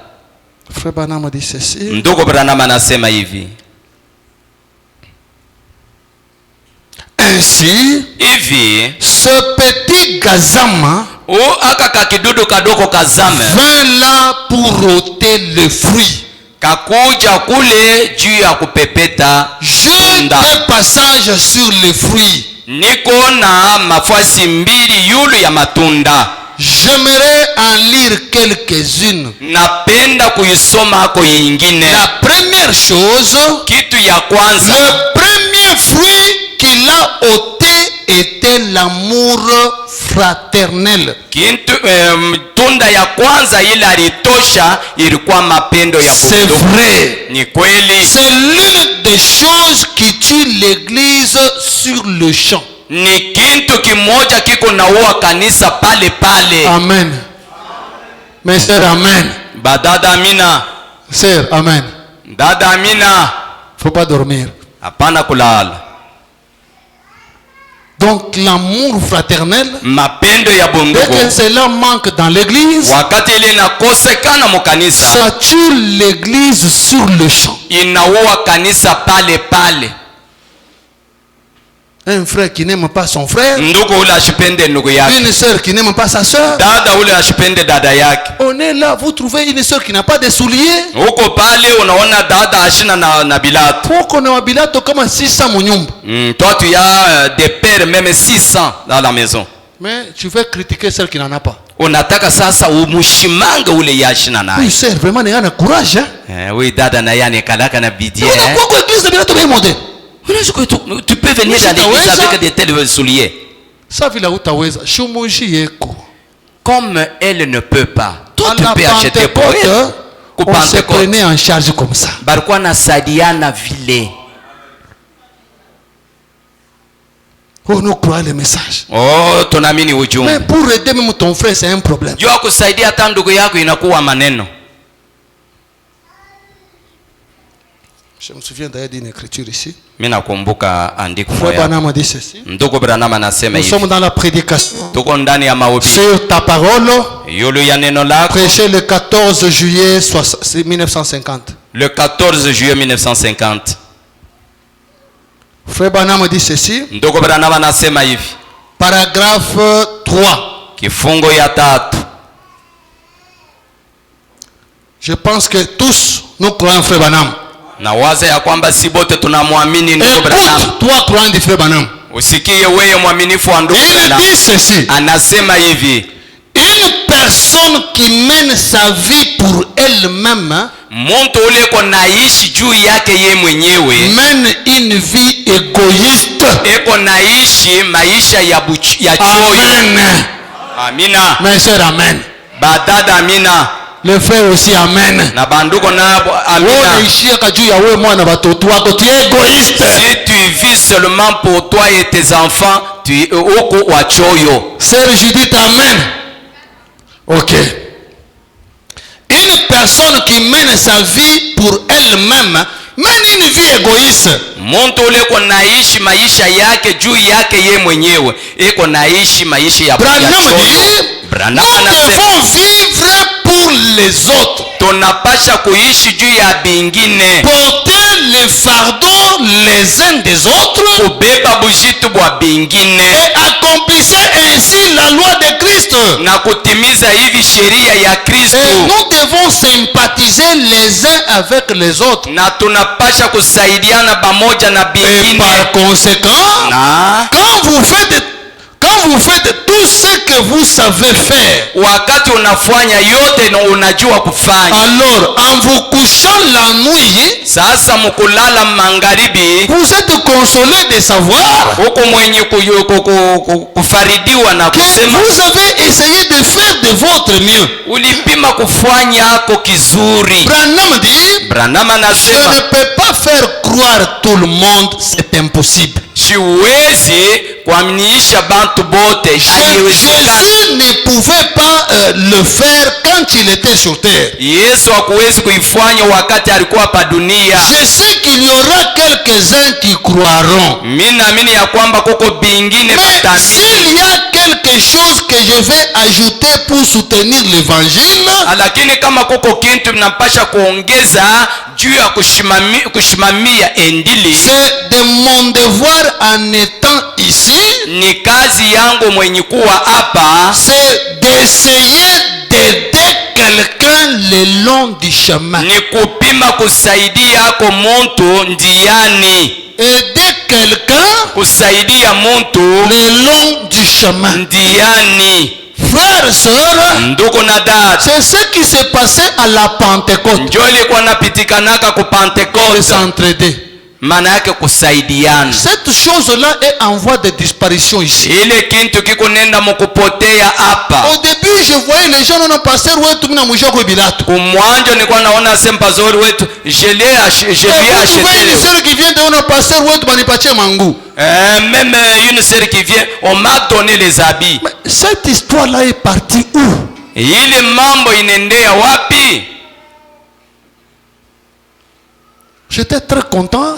Nilikuwa na furaha sana. Quand j'ai vu dernièrement frère Paul venir. Wakati niliona masiku nyuma hapa ndugu Paulo anakuja. Pasteur, je voudrais acheter une veste pour quelqu'un. Pasteur, nilipenda kuuzia fulani pour un serviteur de Dieu. Juu ya mtumishi wa Mungu. Il a sorti son argent. Alitosha fedha yake. Pour acheter une veste pour un serviteur de Dieu. Juu ya kuuzia mtumishi koti. Il y en a ici. Na koko bingine hapa. Depuis qu'il avait déjà cru le message. Tangi aliamini ujumbe. Aya ujiaka ta unité muntu. Il n'a même pas acheté des unités à quelqu'un. Yake unité anujiaka ni paka baba yake. Les unités pour lui c'est seulement sa famille biologique. Et puis nous sommes à la Pentecôte. Ça comme Pentecôte. Ni Pentecôte kanile twiko. Ni Pentecôte de quelle sorte? Unayasema huyu frère ana kaji. Tu sais que ce frère ici n'a pas de travail. Il est en train de se rechercher, mais il n'a pas quelque chose. C'est un problème. Pour lui donner même un billet de 1000 francs, c'est un problème. Même l'église ici commence à souffrir parce que les gens sont tellement égoïstes. L'église est en train de souffrir parce que les gens sont bachoyo. Les gens viennent. Bon, ils veulent tout recevoir de gratuitement. Pasteur encore une pacha sauti ya biabule. Le pasteur vous donne la parole gratuitement. Même les souliers. Qu'il vous achète même les habits. Nous allons au ciel comme ça. D'ailleurs, si vous lisez dans Galate. Ndani ya Galatia. Galate il est dit. Galatia inasemwa. Je vais chercher d'abord cette écriture. Nawezi nitafute kwanza hii andiko. Ça va être Galates chapitre 6. C'est la parole de Dieu, il faut qu'on en parle. Ni neno la Mungu tumpasha kusemelea. Galates chapitre 6. Galates sura yake ya 6. Ah oui, c'est là. À partir du verset 6. Kwanja mustari ya 6. Là, c'est là-bas, Galates chapitre 6. On commence par le verset 6. Ok. Je pense que vous croyez la parole de Dieu. La Bible dit ceci. Que celui à qui l'on enseigne la parole fasse part de tous ses biens afanye kosemo ya mali yake yote à celui qui l'enseigne. Apatie ule kona mfundisha. Donc j'ai droit kwa miotoka yenu. Maana yake niko na daraka yolo ya mankari yenu. Hata makuta yenu j'ai droit. Hata mfeza yenu niko nayo niko na karibu yenu j'ai droit. Na mwile chakula yenu na mie niko amu. Est-ce que hii écriture ni kala ko ni vivre? Cette écriture, vous la vivez. Il y a des bénédictions derrière ça. Vous savez la chose que j'ai trouvé qui dérange cette église. Beaucoup de gens se disent le pasteur est Gonabio. Le pasteur il a tout. Oui, comme Gonabio c'est bien. C'est vrai, si j'ai tout c'est bien. Mais kama wa uvipe l'écriture. Lakini kama wewe hauishi ile andiko. Angara inja tuna miotoka ya mingi. Regarde, nous n'avons pas beaucoup de véhicules. Vous allez trouver des pasteurs qui souffrent. Mutapata ba pastor beko na tesa. Qui dépendent totalement de l'église. Bo beko na pata paka mokanisa. Et comme les gens leur soutiennent que pasteur ana kintu. Sa hivi batoto wa Mungu banabashimamia kubasaidia. Vous verrez que l'église est beaucoup bénie. Na mutaona ile kanisa inabarikiwa sana. Il y a des églises. Na huko makanisa. Vous trouvez une église même de 100 membres. Unakuta kanisa ya bamemba. Le pasteur ne fait rien d'autre. Pastor asifanye kitu kingine. Mais ana voyagé enda mu Israël kutembe. Lakini anendaka musafiri kule ku Israeli. Donc cette église là le prend en charge ina ile kanisa inabeba bujito yake kwenda kule. L'église encore prendre soin de sa famille. Na ile kanisa inabakia nabeba jamaa yote bujito yote. Une fois j'ai parlé avec l'un des administrateurs. Mara moja nilikuwa nasumbulia na mchunga akiba moja. Il me disait mais pasteur il faut quand même mettre des temps plein tout ça. Asema pastori inapasha wakati yote huko tu sauti ya Mungu. Je dis j'aime bien ça. Mimi nasema mimi naipenda kufanya vile. Est-ce que eti l'église kanisa peut prendre en charge juste la scolarité de mes enfants? Juste ça. Kanisa inaweza kubeba tu kulipia tu batoto yangu haba masomo kanisa paka ile mambo ya masomo ya batoto. Avec les moyens que cette église a. Na yeye mwenyewe anaona sema na namna ile hii kanisa iko. Il n'est pas en mesure de prendre la scolarité seulement de mes enfants. Haina mkipimo ya kubeba tu kulipia batoto masomo. Pourquoi? Juu ya nini? Beaucoup de gens. Batu ba mingi banafunga mkono. Mais maintenant Dieu va vous bénir comment? Mungu atakubariki je? Mwenye pasteur unamwima na frère wako kumpembeni unamwima. Pasteur unamwima. Tu ne veux pas donner au pasteur même à ton voisin le frère. Maintenant quand tu as un problème qui arrive à l'église, wakati sasa unafika kwa kanisa, quand un problème arrive à l'église, mambo inafika kwa kanisa, l'église n'est même pas en mesure de sortir juste $200 pour soutenir un frère. Kanisa ina mkipimo ya kutosha $200 juu ya kusaidia ndugu fulani. $200 pour $200. Mais là-bas les gens l'église Mungu makuta mingi sana. Kule sasa non, à l'église il y a beaucoup d'argent. Et quand vous regardez les gens là qui sont à la technique, wakati unaangalia bantu benye kwa kubyombo, ils ont toujours des problèmes avec les administrateurs. Beko paka na mambo siku yote na bachunga. Pasteur wetu abatoucher ma micro, abafanya hivi. Non pasteur usabashe d'argent. Hakuna fedha. Vous-même qui êtes aux techniques là. Mwe benye kwa kuvyombo kule. Et tous ces gens là, est-ce que vous venez d'abord avec vos offrandes? Eti munakuyaka mwe bote na masadaka yenu. Si tout le monde venait ici avec les offrandes, kama batu bote hapa balikuwa nakuya na sadaka, même des 1000 francs ici, hata 1000 yetu hii, on n'allait pas commencer à s'offrir comme ça. Hatukwezi kwanza kutesa hivi. Mais il y en a qui n'ont jamais amené les offrandes, juste l'offrande. Ko bingine abaya aletaka ta sadaka. Que dire maintenant? Tutasema nini ya chekumi?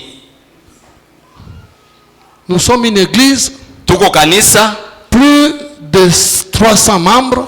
Kushindia ba memba 300. Mais ceux qui payent leur dîme ne dépassent pas 50. Lakini bale beko nalipa chekumi yabo abashindie 50. Mais oh non, mon église m'a coûté mingi ça. Non, dans l'église il y a beaucoup d'argent. Que celui à qui l'on enseigne la parole, kwa ule beko nafundisha neno, fasse part de tous ses biens, maana yake alete kipande ya mali yake kwa ule eko na mfundisha. Museme kombe la main ishike bien. Isa Mungu non? C'est la parole de Dieu. Ana mimi bianjika. Ce n'est pas moi qui avais écrit ça. Ne vous y trompez pas. Mushididanganye. On ne se moque pas de Dieu. Abachekele yake Mungu. Toi qui n'aides pas les autres là. We ule ausaidi yake. On ne se moque pas de Dieu. Ushichekeleye Mungu. Ce qu'un homme aura semé, kile muntu atapanda, il le moissonnera aussi. Ateivuna tena. Il sème l'égoïsme, anapanda choyo, il va souffrir de l'égoïsme. Atatesa na choyo. Chaque fois takuwa dans le besoin bakumsaidia banako. Kila wakati il est dans le besoin, il n'y a pas quelqu'un qui peut. Celui qui sème pour sa chair moissonnera de la chair la corruption. Ule yeko na panda juu ya mwili, yeye atavuna mpaka. Celui qui sème pour l'esprit moissonnera de l'esprit la vie éternelle. Lakini ule yeko na panda juu ya roho atavuna roho juu ya uzima wa milele. Écoutez, musikie, ne nous lassons pas de faire le bien, tushachirie kufanya bizuri, car sababu nous moissonnerons au temps convenable. Tutavuna mu wakati ya mafaa. À quelle condition? À quelle condition? Si nous ne nous relâchons pas. Kama tuachirie. Faisons le bien. Tufanye bizuri. Huyu frère yuko mpembeni yako. Ton frère qui est à côté de toi. Ta sœur qui est à côté de toi. Ce sont eux que vous aurez là-bas au ciel. Et quand tu donnes à ton frère, wakati unaleta na ndugu yako, c'est à Jésus que tu as donné. Ni kwa Yesu unaleta. C'est ce qui est à la Pentecôte. Njoo ile ku Pentecôte. Comment ton frère peut commencer à souffrir comme ça, tu le laisses? Namna kani ndugu yako yuko na pesa hivi uko namwachilia. Tu as même une occasion d'engager un frère. Uko na bahati meme ya kubeba ndugu kwa kazi. Unaenda utafuta villageois moi vous namuleta je kumwangalia. Tu es allé chercher un villageois pour le faire. Nous allons où? Tuko naenda wapi? Nous allons où? Tuko naenda wapi?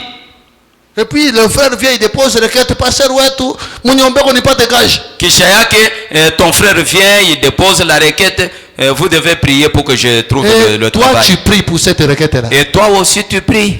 Et quand tu trouves l'occasion d'engager, kuko muyombangu aliniambiaka sema ana wakati unapata bahati unakumbuka muyomba yako alikulombaka kazi. Ule muyomba yako sorcier anakuwa mkazi, anakuwa kuharibisha kazi. Ule muyomba yako mloji akuye ndani ya kazi. Il va abîmer le tout. Kisha unaweba tena requête unaleta huko. Non, wewe unanikatalia kuengager. Unyombe uko juka jendeke.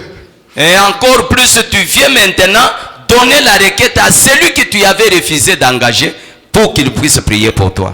33 la Pentecôte. Trudieni ku Pentecôte. Les Gazam ont déjà tout dévoré. Bilisha kupepeta biote. Les Gazam ont dévoré réellement. Magazama inapepeta bya kuishi. Écoutez ce que frère Branham dit. Musikie kile ndugu Branham anasema. Dans la prédication. Mumahubiri. Ce jour-là sur le calvaire. Ile siku yule ya Calvaire. Prêché le 25 septembre 1960. 25 septembre 60. Paragraphe 75. Kifungu 75. Frère Branham dit ceci. Ndugu Branham anasema hivi. Maintenant, sasa, que devons-nous faire? Tunapasha kufanya nini? Maintenant, sasa, voici la première chose que je vais dire. Moneni kintu ya kwanza ile mnataka kusema. Branham dit, Branham anasema, Jésus n'a jamais vécu pour lui-même. Yesu akuishaka kama juu yake yeye mwenyewe. Sa vie a été consacrée aux autres. Maisha yake ilikuwa ya kujitoa kubisi. Cela est parfaitement la vie éternelle. Ile iko hakika uzima wa milele. Branham dit, Branham anasema, si vous dites que vous allez à l'église, kama unasema ya kwamba uko naenda kwa kanisa, et que vous faites de bonnes œuvres, c'est très bien. Na uko nafanya matendo mzuri, iko mzuri sana, lakini si vous vivez votre vie pour vous-même, lakini kama uko naishi maisha yako juu yako wewe mwenyewe, vous n'avez pas la vie éternelle.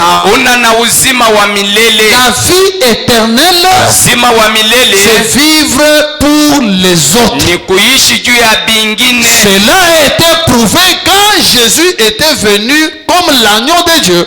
Ile inahakikisha wakati Yesu alikuja sawa mwana kondoo. Il vivait et avait la vie éternelle. Alikuwa naishi na alikuwa na uzima wa milele. Parce qu'il ne vivait pas pour lui-même. Sababu hakukuwa naishi juu yake yeye mwenyewe. Pour les autres. Alikuwa naishi juu ya bingine. Vous recevez la vie éternelle. Na juu ya kupokea uzima wa milele. En recevant ce jour. Kupokea et vous ne vivez plus pour vous-même. Auishi juu yako wewe mwenyewe. Vous vivez pour les autres. Uko naishi juu ya bingine. Frère, toi tu vis pour qui? Ndugu wewe uko naishi juu ya nani? Si tu jua batoto wako. Seulement pour tes enfants. Ça c'est vivre pour toi-même. Ile ni kuishi juu yako wewe. La vie éternelle. Uzima wa milele. C'est vivre pour les autres. Ni kuishi juu ya bingine. Frère wako anakuchambula. Ton frère t'injurie. Si je le rends encore, il peut quitter l'église. Que je laisse. Tu as vécu pour lui. Unaishi juu yake. Tu te prives pour lui. Unajikataria. Tu cherches à ce que tout le monde puisse aller au ciel. Uko natafuta bantu bote bende mbinguni. Branham continue. Branham anaendelea. Quelqu'un a dit. Muntu alisema. Comment pouvez-vous supporter que les gens vous insultent? Namna kani unaweza kuvumilia bantu bakutukane? Je monte ton akuchambula. Wakati tu mtu anakutukana. Tu as fait un problème. Là c'est un problème. Kama kuchambula binafua nini? Kama anakutukana iyakwa. Moi j'ai toujours dit bon, mtu anichambule binafua nini? Mimi nasemaka sema si quelqu'un m'injurie, ça ne fait pas quelque chose. Angalia kichwa. Bon, binafua nini? On regarde la tête. Oh, kibumbafu. Bon, wewe ndio unawaza mimi kibumbafu. On est imbécile. Qu'est-ce qu'on a fait des problèmes pour ça? Non. Tunaweza kufanya mambo juu ya ile. Je connais ce que je suis. Mimi najua kile niko. Je connais ce que je suis. Donc tout ce que tu vas m'injurer, ça va faire quoi? Yote ile utanitukana itanifanyia nini? Comme moi ici je suis pasteur. Sasa hivi mimi niko pastor. En tant que tel. Sawa fulani. Je sais qu'il y a des gens qui me critiquent. Mimi najua kuko bantu beko na nisema. Il y a des gens qui me diabolisent. Mimi najua bantu beko na niita niko ndemo na. Il y a des gens qui m'insultent. Mimi najua kuko bantu beko na nitukana. Si on vient me dire. Kama nakuwa kunyambi. Oh, pasteur wetu. Oh mon pasteur. Il y a frère Caleb anaanza kukritiquer. Il y a frère Caleb qui te critiquait. Qu'est-ce que ça fait? Il critique, hein? Ah, il m'a critiqué. Hein? Kachak. C'est son problème. Des fois, je lui poserai même pas cette question-là. Peut-être chez ta moulisa. On avance. Quand je lui demande pour que ça fait. Ton frère, tu m'avais injurié. Hein? Qu'il ne m'injurie pas. Qu'est-ce que ça fait? Église, hein? Les grandes personnes sont achoppées pour les grandes choses. On a des futilités. Oh, à l'église, on m'a injurié. Pourquoi tu ne viens plus? Frère, le pasteur, tu à l'église. C'est pas ça, c'est vrai, on t'a injurié. Et c'est pour ça que tu as quitté. Vous savez, même nous les pasteurs, hein, comment arrivons-nous à connaître le niveau spirituel de quelqu'un? Des fois, c'est par rapport aux épreuves qu'il rencontre.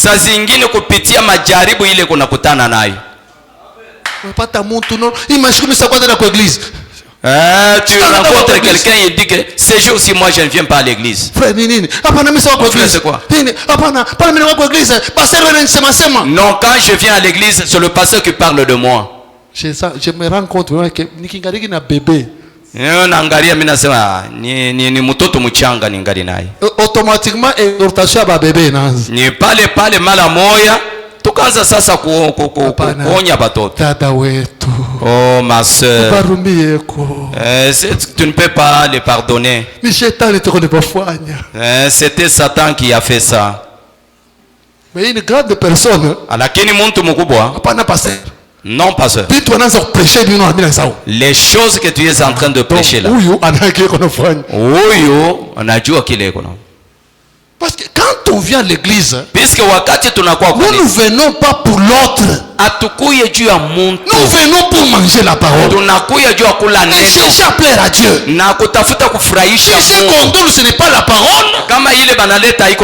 Là, nous portons des gants. La Bible dit, nous allons combattre pour la foi qui a été transmise au sein une fois pour toutes.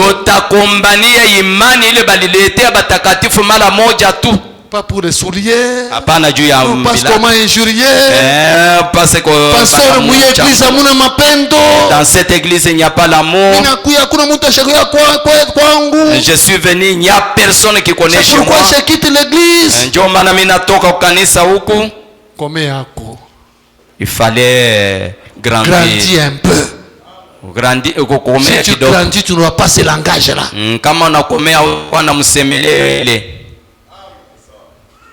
Que quelqu'un vienne te visiter ou pas, ça fait quoi? Moi-même, je suis pasteur ici. Il y a des gens ici qui ne connaissent même pas chez moi. J'en fais un problème. Il y a des gens qui ne payent pas des dîmes. J'en fais un problème. Il y a des gens qui viennent sans offrande. J'en fais un problème. Non. Vivons pour quelqu'un d'autre. C'est ça la vie éternelle. Et c'est ce qui était à la Pentecôte. Quelqu'un a dit, comment pouvez-vous supporter que les gens vous insultent? Branham dit, vous ne vivez pas pour vous-même, vous vivez pour les autres, pour pouvoir racheter cet homme. Vous devenez des fils. Et la nuit, c'est que l'église a oublié qu'ils étaient des fils. Vous êtes des fils. Vous prenez la place de Christ. Vous êtes des fils. Aussi, ne vivez pas pour vous-même. Vivez pour les autres. Très bien, frère Branham. Je peux vivre pour ses frères. Parce que c'est vraiment un bon homme, un bon frère. Branham dit, ce n'est pas cela du tout.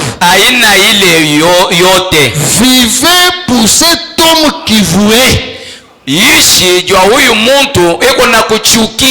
On est ensemble là? C'est Branham. Vivez pour cet homme qui vous est. Vivez pour cette personne qui vous tuerait si elle le pouvait. C'est ce qu'ils lui ont fait.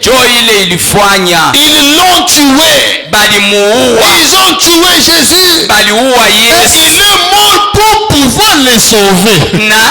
C'est cela la vie éternelle. C'est ancré là dans votre cœur. Vous faites alors face au ciel. Branham dit, mais offrez un sacrifice ce que vous possédez. Offrez un sacrifice. Tolère. Offrez un sacrifice. Tolère. Offrez un sacrifice ce que vous avez. Donnez-le comme le mouton donne sa laine.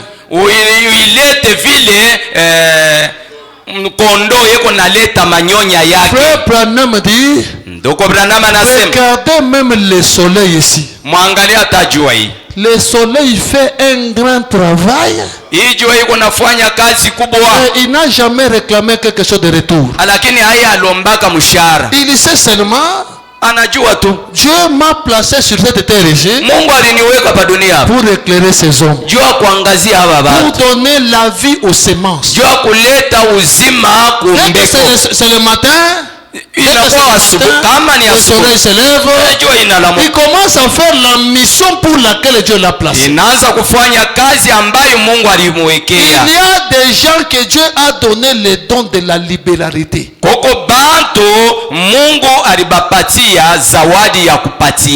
Et toi tu es là, tu ne fais que donner.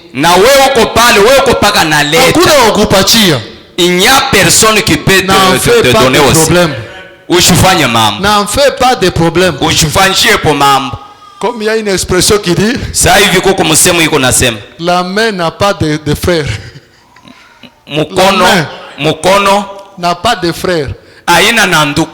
La main ne fait qu'aider les autres. Qui peut aider la main? Si la tête a un problème, la main vient aider. Si le pied a un problème, la main vient aider. Si la main a un problème, qui viendra l'aider? Personne. Tu peux être la main. Non, ne te transforme pas en pied. Dieu a fait de toi la main pour soutenir les autres à perpétuité. Continue à le faire, c'est ton rôle. Pourquoi pas Camille? Pourquoi seulement moi? Parce que tu es la main. Un chrétien donne tout ce qu'il a. Je me souviens, frère Branham est en train de parler de la veuve d'Élie et la veuve. Il parle de ça dans la prédication. Élie et l'offrande de farine.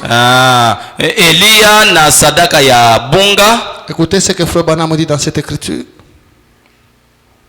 Il dit ceci. Je pense paragraphe. Élie et l'offrande de farine.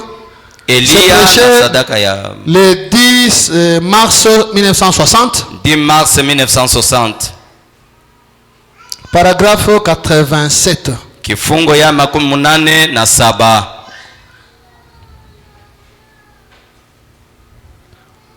Cette veuve, elle était veuve.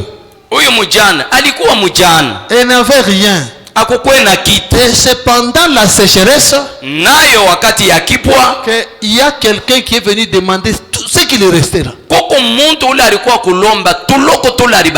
c'était Élie. Élie vient lui dire, donne-moi la farine que tu as, fais-moi le pain.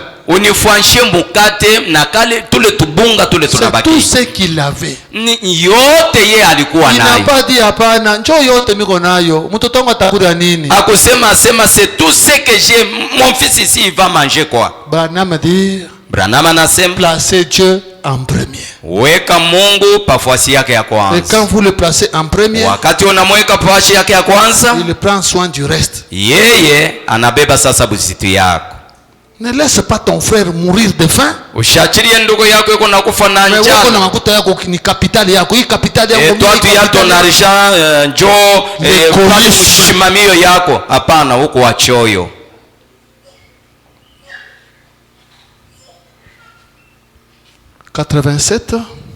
Makumi munane na saba. Ça va. Écoutez frère Branham. Musikie ndugu Branham. Il dit maintenant, anasema hivi. Maintenant souvenez-vous. Sasa mukumbukeni. Elle va simplement ramasser des bâtons. Atenda tukulokota mkuni mbili. Elle parle de cette veuve là. Anasema mambo ya ule mjane. Elle va simplement ramasser des bâtons. Atenda kulokota tu mkuni mbili. Elle n'aurait pas pu en ramasser 3. Hakuwezi kulokota tatu. Il en faut 2 pour faire la croix. Sababu iliomba mbili juu kufanya msalaba. Elle ramassa 2 bâtons. Akapata bankuni kawili. Cela sur son bras. Na akaweka ile mkono yake en pensant. Na kuya mkuwaza. Je ferai le petit gâteau lorsque fiston se réveillera. Ntafanya mukate wakati mtoto yangu atalamuka. Et puis je le lui donnerai. Kisha ntamupatia. Je n'en mangerai pas moi-même. Mie mama shitakula. Je prendrai mon petit garçon dans mes bras. Ntabeba kijana yangu mwanaume mu mikono. Et puis là, na pale nous nous assoirons. Tutaikala naye. Et nous mourrons. Na tutakufa wetu. Elle se disposait à rentrer à la maison. Alikuwa anajitayarisha kurudia nyumbani. Elle a entendu de l'autre côté de la barrière une voix étrange qui dit, akasikia ngambo yingine ya barriere sauti moja kigeni inasema, femme, mwanamke, irais-tu me chercher un peu d'eau dans un vase? Unaweza kwenda kunitafutia mai kidogo mu mkopo? Elle se retourna et pensa, na kuangalia na kuwaza, voilà qu'un aimable vieillard se tient à la barrière. Angalia mpendwa mzee anashimama kwa barrière. Elle regarda de plus près. Akamwangarishisha karibu. Et peut-être essaya-t-elle les larmes de ses yeux. Na akaanza kutosha machozi mu macho yake. C'était assez tôt. Ilikuwa asubuhi sana. Frère Branham dit, vous savez, unajua, Dieu fait des choses si étranges. Mungu yuko nafanya bintu bya kigeni. Elle était prête au sacrifice. Alikuwa karibu kujitolea. L'eau était une chose rare. Mai ilikuwa kintu kile kikukweko na patikana.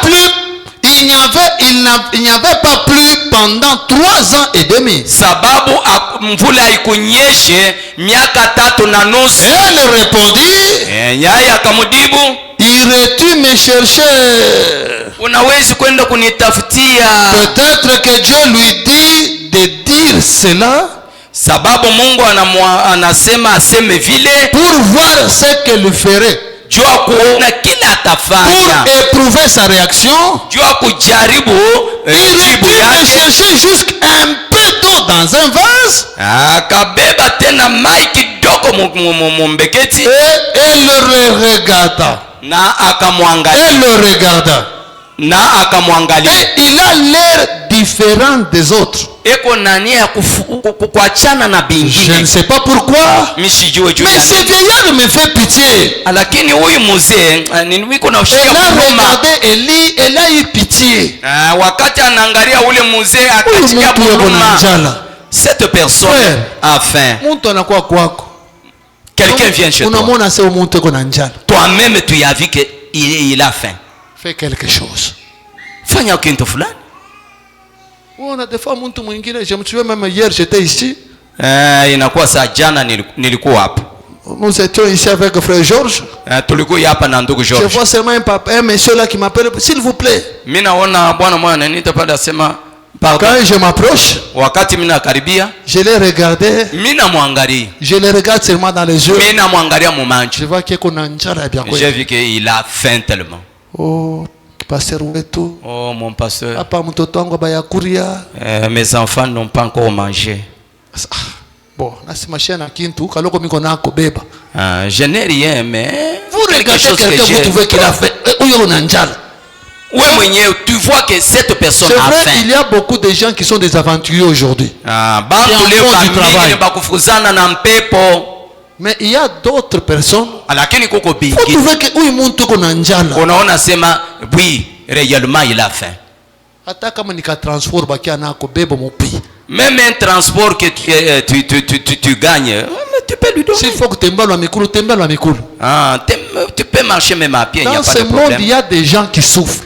Tu vas rencontrer quelqu'un à chaque fois comme 4 jours à Shikuri. Mais le 2000 là que tu vas lui donner là, il est 2000 que tu utampatia représente $2000 pour lui. Inaonesha $2000 juu yake yeye. Nipasha kulala na leo. Hii 2000 nitakulia kata bougie. Niruwezi kulala mais avec ces 2000 je peux manger même la bouillie. Le christianisme est basé sur l'amour. Iko inashimamia pa mapendo. Que dire maintenant de notre frère et notre soeur qui est dans des problèmes? Tutasema nini yule ya ndugu wala dada mwenye kuwa pembeni yako? N'importe quel croyant en Dieu. Yuzuri mwaminifu wote Mungu. Musikie ndugu Branham. C'est là que je partais. Kule nilikuwa. Il dit, anasema n'importe quel croyant en Dieu ayuzuru kila mwaminifu Mungu partagera avec un autre atakaburia mwingine jusqu'à ce qu'il n'ait plus rien. Wewe atabakia mikono wazi ndio. C'est ça un chrétien. Njoo ule Mkristo qui aime partager. Ula anapenda kukabula. Même la Bible dit. Ata Biblia inasema. Vous savez beaucoup de gens. Munajua batu ba mingi. Ils aiment seulement qu'on leur donne. Banapenda paka banza kupokea. Mais il y a plus de joie à donner qu'à recevoir. Kuko furaha mingi na baraka mingi kuleta pale pa kupokea. Même la Bible nous dit. Ata Biblia inatuambia. C'est dans Hébreu si je me trompe pas. Ni ndani ya Hebrania kama. Hébreu chapitre 13. Wa Hebrania 13. Voyons un peu si c'est ça. Tutazama kama njoo ile. Hébreu chapitre 13. Wa Hebrania 13. OK, c'est ça. Hébreu chapitre 13. Waebrania à partir du premier verset. Kuanzia mstari ya kwanza. La Bible dit. Biblia nasema persévérer dans l'amour fraternel. Mudumu ndani ya mapendo ya bunduku. N'oubliez pas l'hospitalité. Musisaulike kupokelea wageni. Car en l'exerçant, sababu mukuyitenda, quelques-uns ont logé les anges sans le savoir. Bingine balipokea bamalaika bila kujua. Souvenez-vous des prisonniers. mukumbuke bafungwa. Ah là, même moi je suis fautif. Ata pale ata mie shina na kia kusema La pale. Bible dit souvenez-vous des prisonniers. Biblia nasema mukumbuke bafungwa. Je ne suis jamais allé en prison même pour donner la chemise. Si aendaka mule muongereza jua kuleta Cette kwa écrit nous tasu. concerne tous. Hii yote inatuangalia si bote. Souvenez-vous des prisonniers. Mukumbuke bafungwa. Comme si vous étiez aussi prisonniers.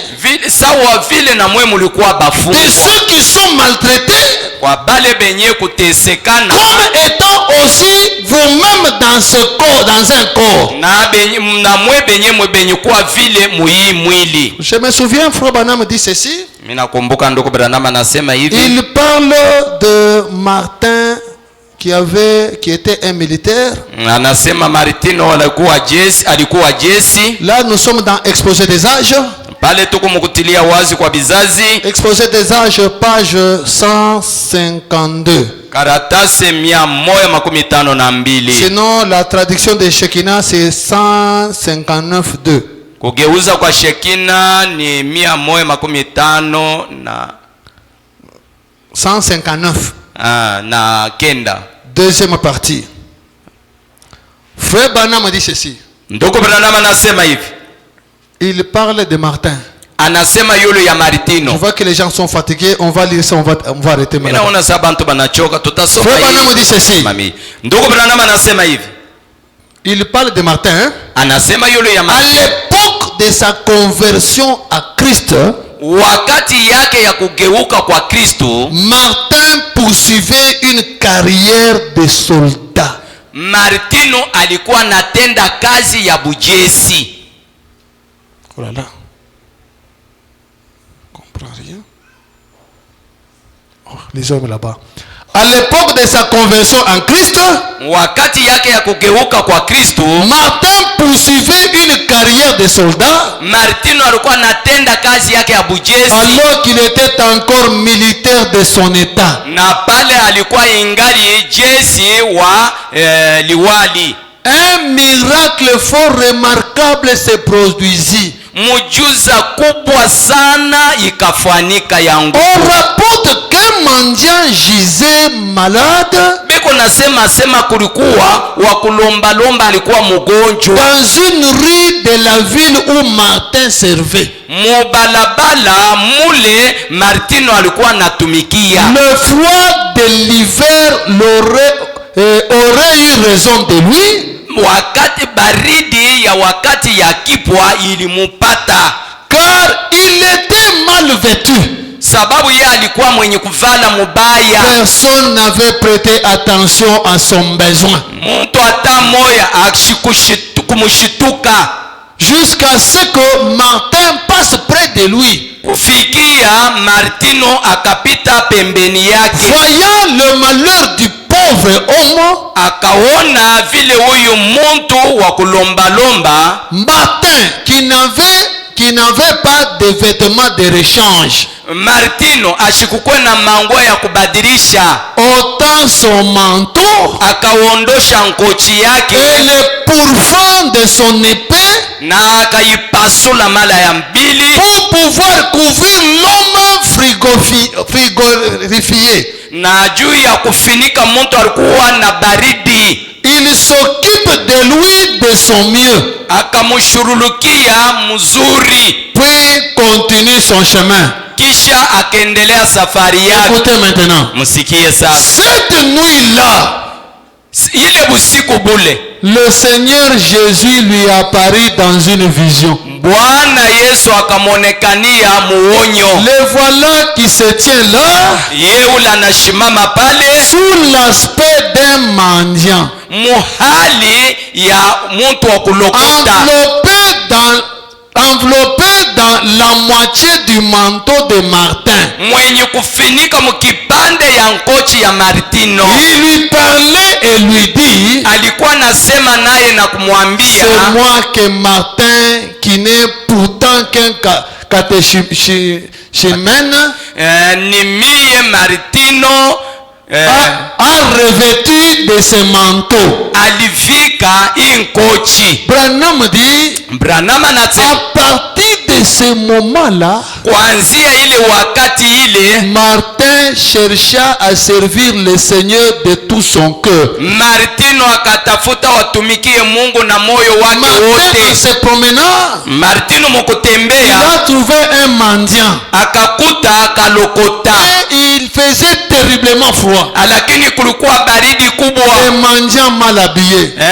Kalokota mwenye kuvala Au mubaya. lieu que Martin se moque de ce mendiant, Pale pa Martino kuchekelea ule kalokota, Martin a dit, Martino akasema avec ce froid de l'hiver, na hii baridi ya kipwa, ce chèque ici va mourir ici. huyu kalokota huyu atafia. Et il n'avait qu'un seul manteau. Eko paka niko sasa na nkochi Il moja. n'avait qu'un seul manteau. Alikuwa paka na nkochi moja. Si je le laisse, Kami na mwacha hapa il va mourir. atakufa mkupande humu. Hapana. Il prend son propre manteau. Anabeba nkochi yake Il yeye. déchire. Anapasula. Une partie, il couvre cet homme. Kipande anafinika ule Une kalokota. partie, il se couvre. Kipande ingine na Il yeye est parti. anaenda kwa Et kazi. la nuit, Na usiku il voit Jésus venir. anaona Yesu Mais non, anakuja. non. Hapana. C'était moi que tu avais couvert. Ni mie ulifinika. Les choses que nous faisons pour les autres là, Bintu bile tuko nafanyishia bingine tu vas bali. le faire pour Jésus sans le savoir. Utaifanyishia Yesu bila kujua. Regardez même dans Matthieu chapitre 25. Mwangalia hata Mathayo 25. Quand la Bible nous montre Biblia que inatuonesha quand le Fils de l'homme est rentré pour séparer les gens, wakati mwana wa mtu anakuja il kutenganisha a watu. séparé les brebis d'avec les boucs. Akatenganisha nkondoo na mbuzi. Il dit aux brebis, entrez. Anasema na Dans le nkondoo royaume. mwingie ndani ya ufalme. J'avais faim. Nilikuwa na njaa, Tu m'avais donné à manger. ulinipatia chakula. J'étais en prison. Nilikuwa mfungwa, Tu m'avais visité. ulinitembelea. J'avais ceci. Nilikuwa na hii, Tu avais fait cela. ulifanya ile. Et ces gens étaient surpris. Na ule muntu Ces gens-là, bale bantu ils étaient surpris. balisituka. Mais Seigneur, Bwana, quand avons-nous vu en prison et t'avons-nous visité? wakati gani tulikuona mungeni? Quand avons-nous vu sans souliers et t'avons acheté les souliers? Wakati gani tulikuona bila bilato tunakuzia bilato? Et Jésus répond, Yesu anajibu, toutes les fois que vous faisiez à cette plus petite là, mara yote ulikuwa nafansia bale batoto, c'était à moi. ilikuwa kwangu Quand mimi. tu achètes la chemise à ton frère, Wakati unauzia ndugu yako tu nsumisho, donnes à ta soeur ta robe, unauzia dada yako nkanju, c'est Jésus que tu es en train de vêtir. ni Yesu uko nenda na kufika. On est ensemble, hein? Tuko pamoja. C'est pourquoi ne vous lassez pas de pratiquer le bien. Ndio maana mushachirie kutenda Quand vizuri. tu le fais au nom de Jésus, Uko naifanya munjina ya c'est Jésus Yesu. que tu as donné, Ni Yesu unaleta naye, tu ne manqueras pas de récompense. hautakosa malipo. Que le Seigneur vous bénisse. Bwana anubariki.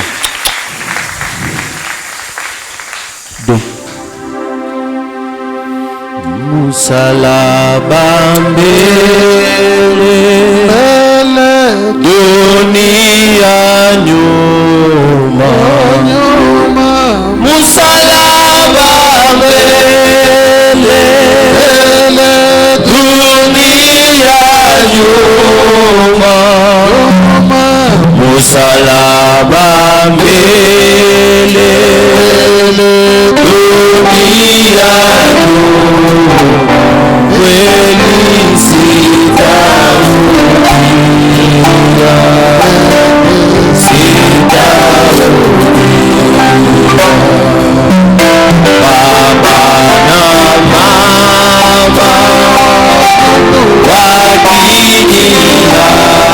wakiniacha, kweli baba na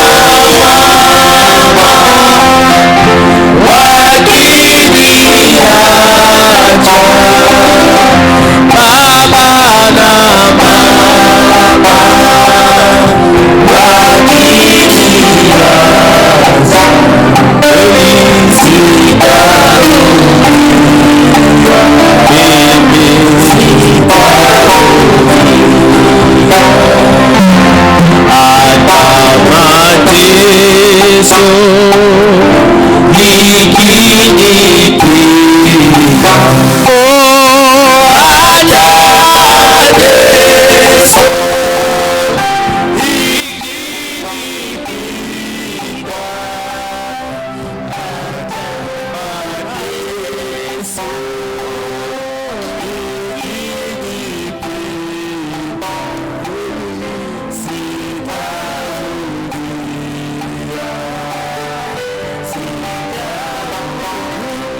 Acclame le Seigneur.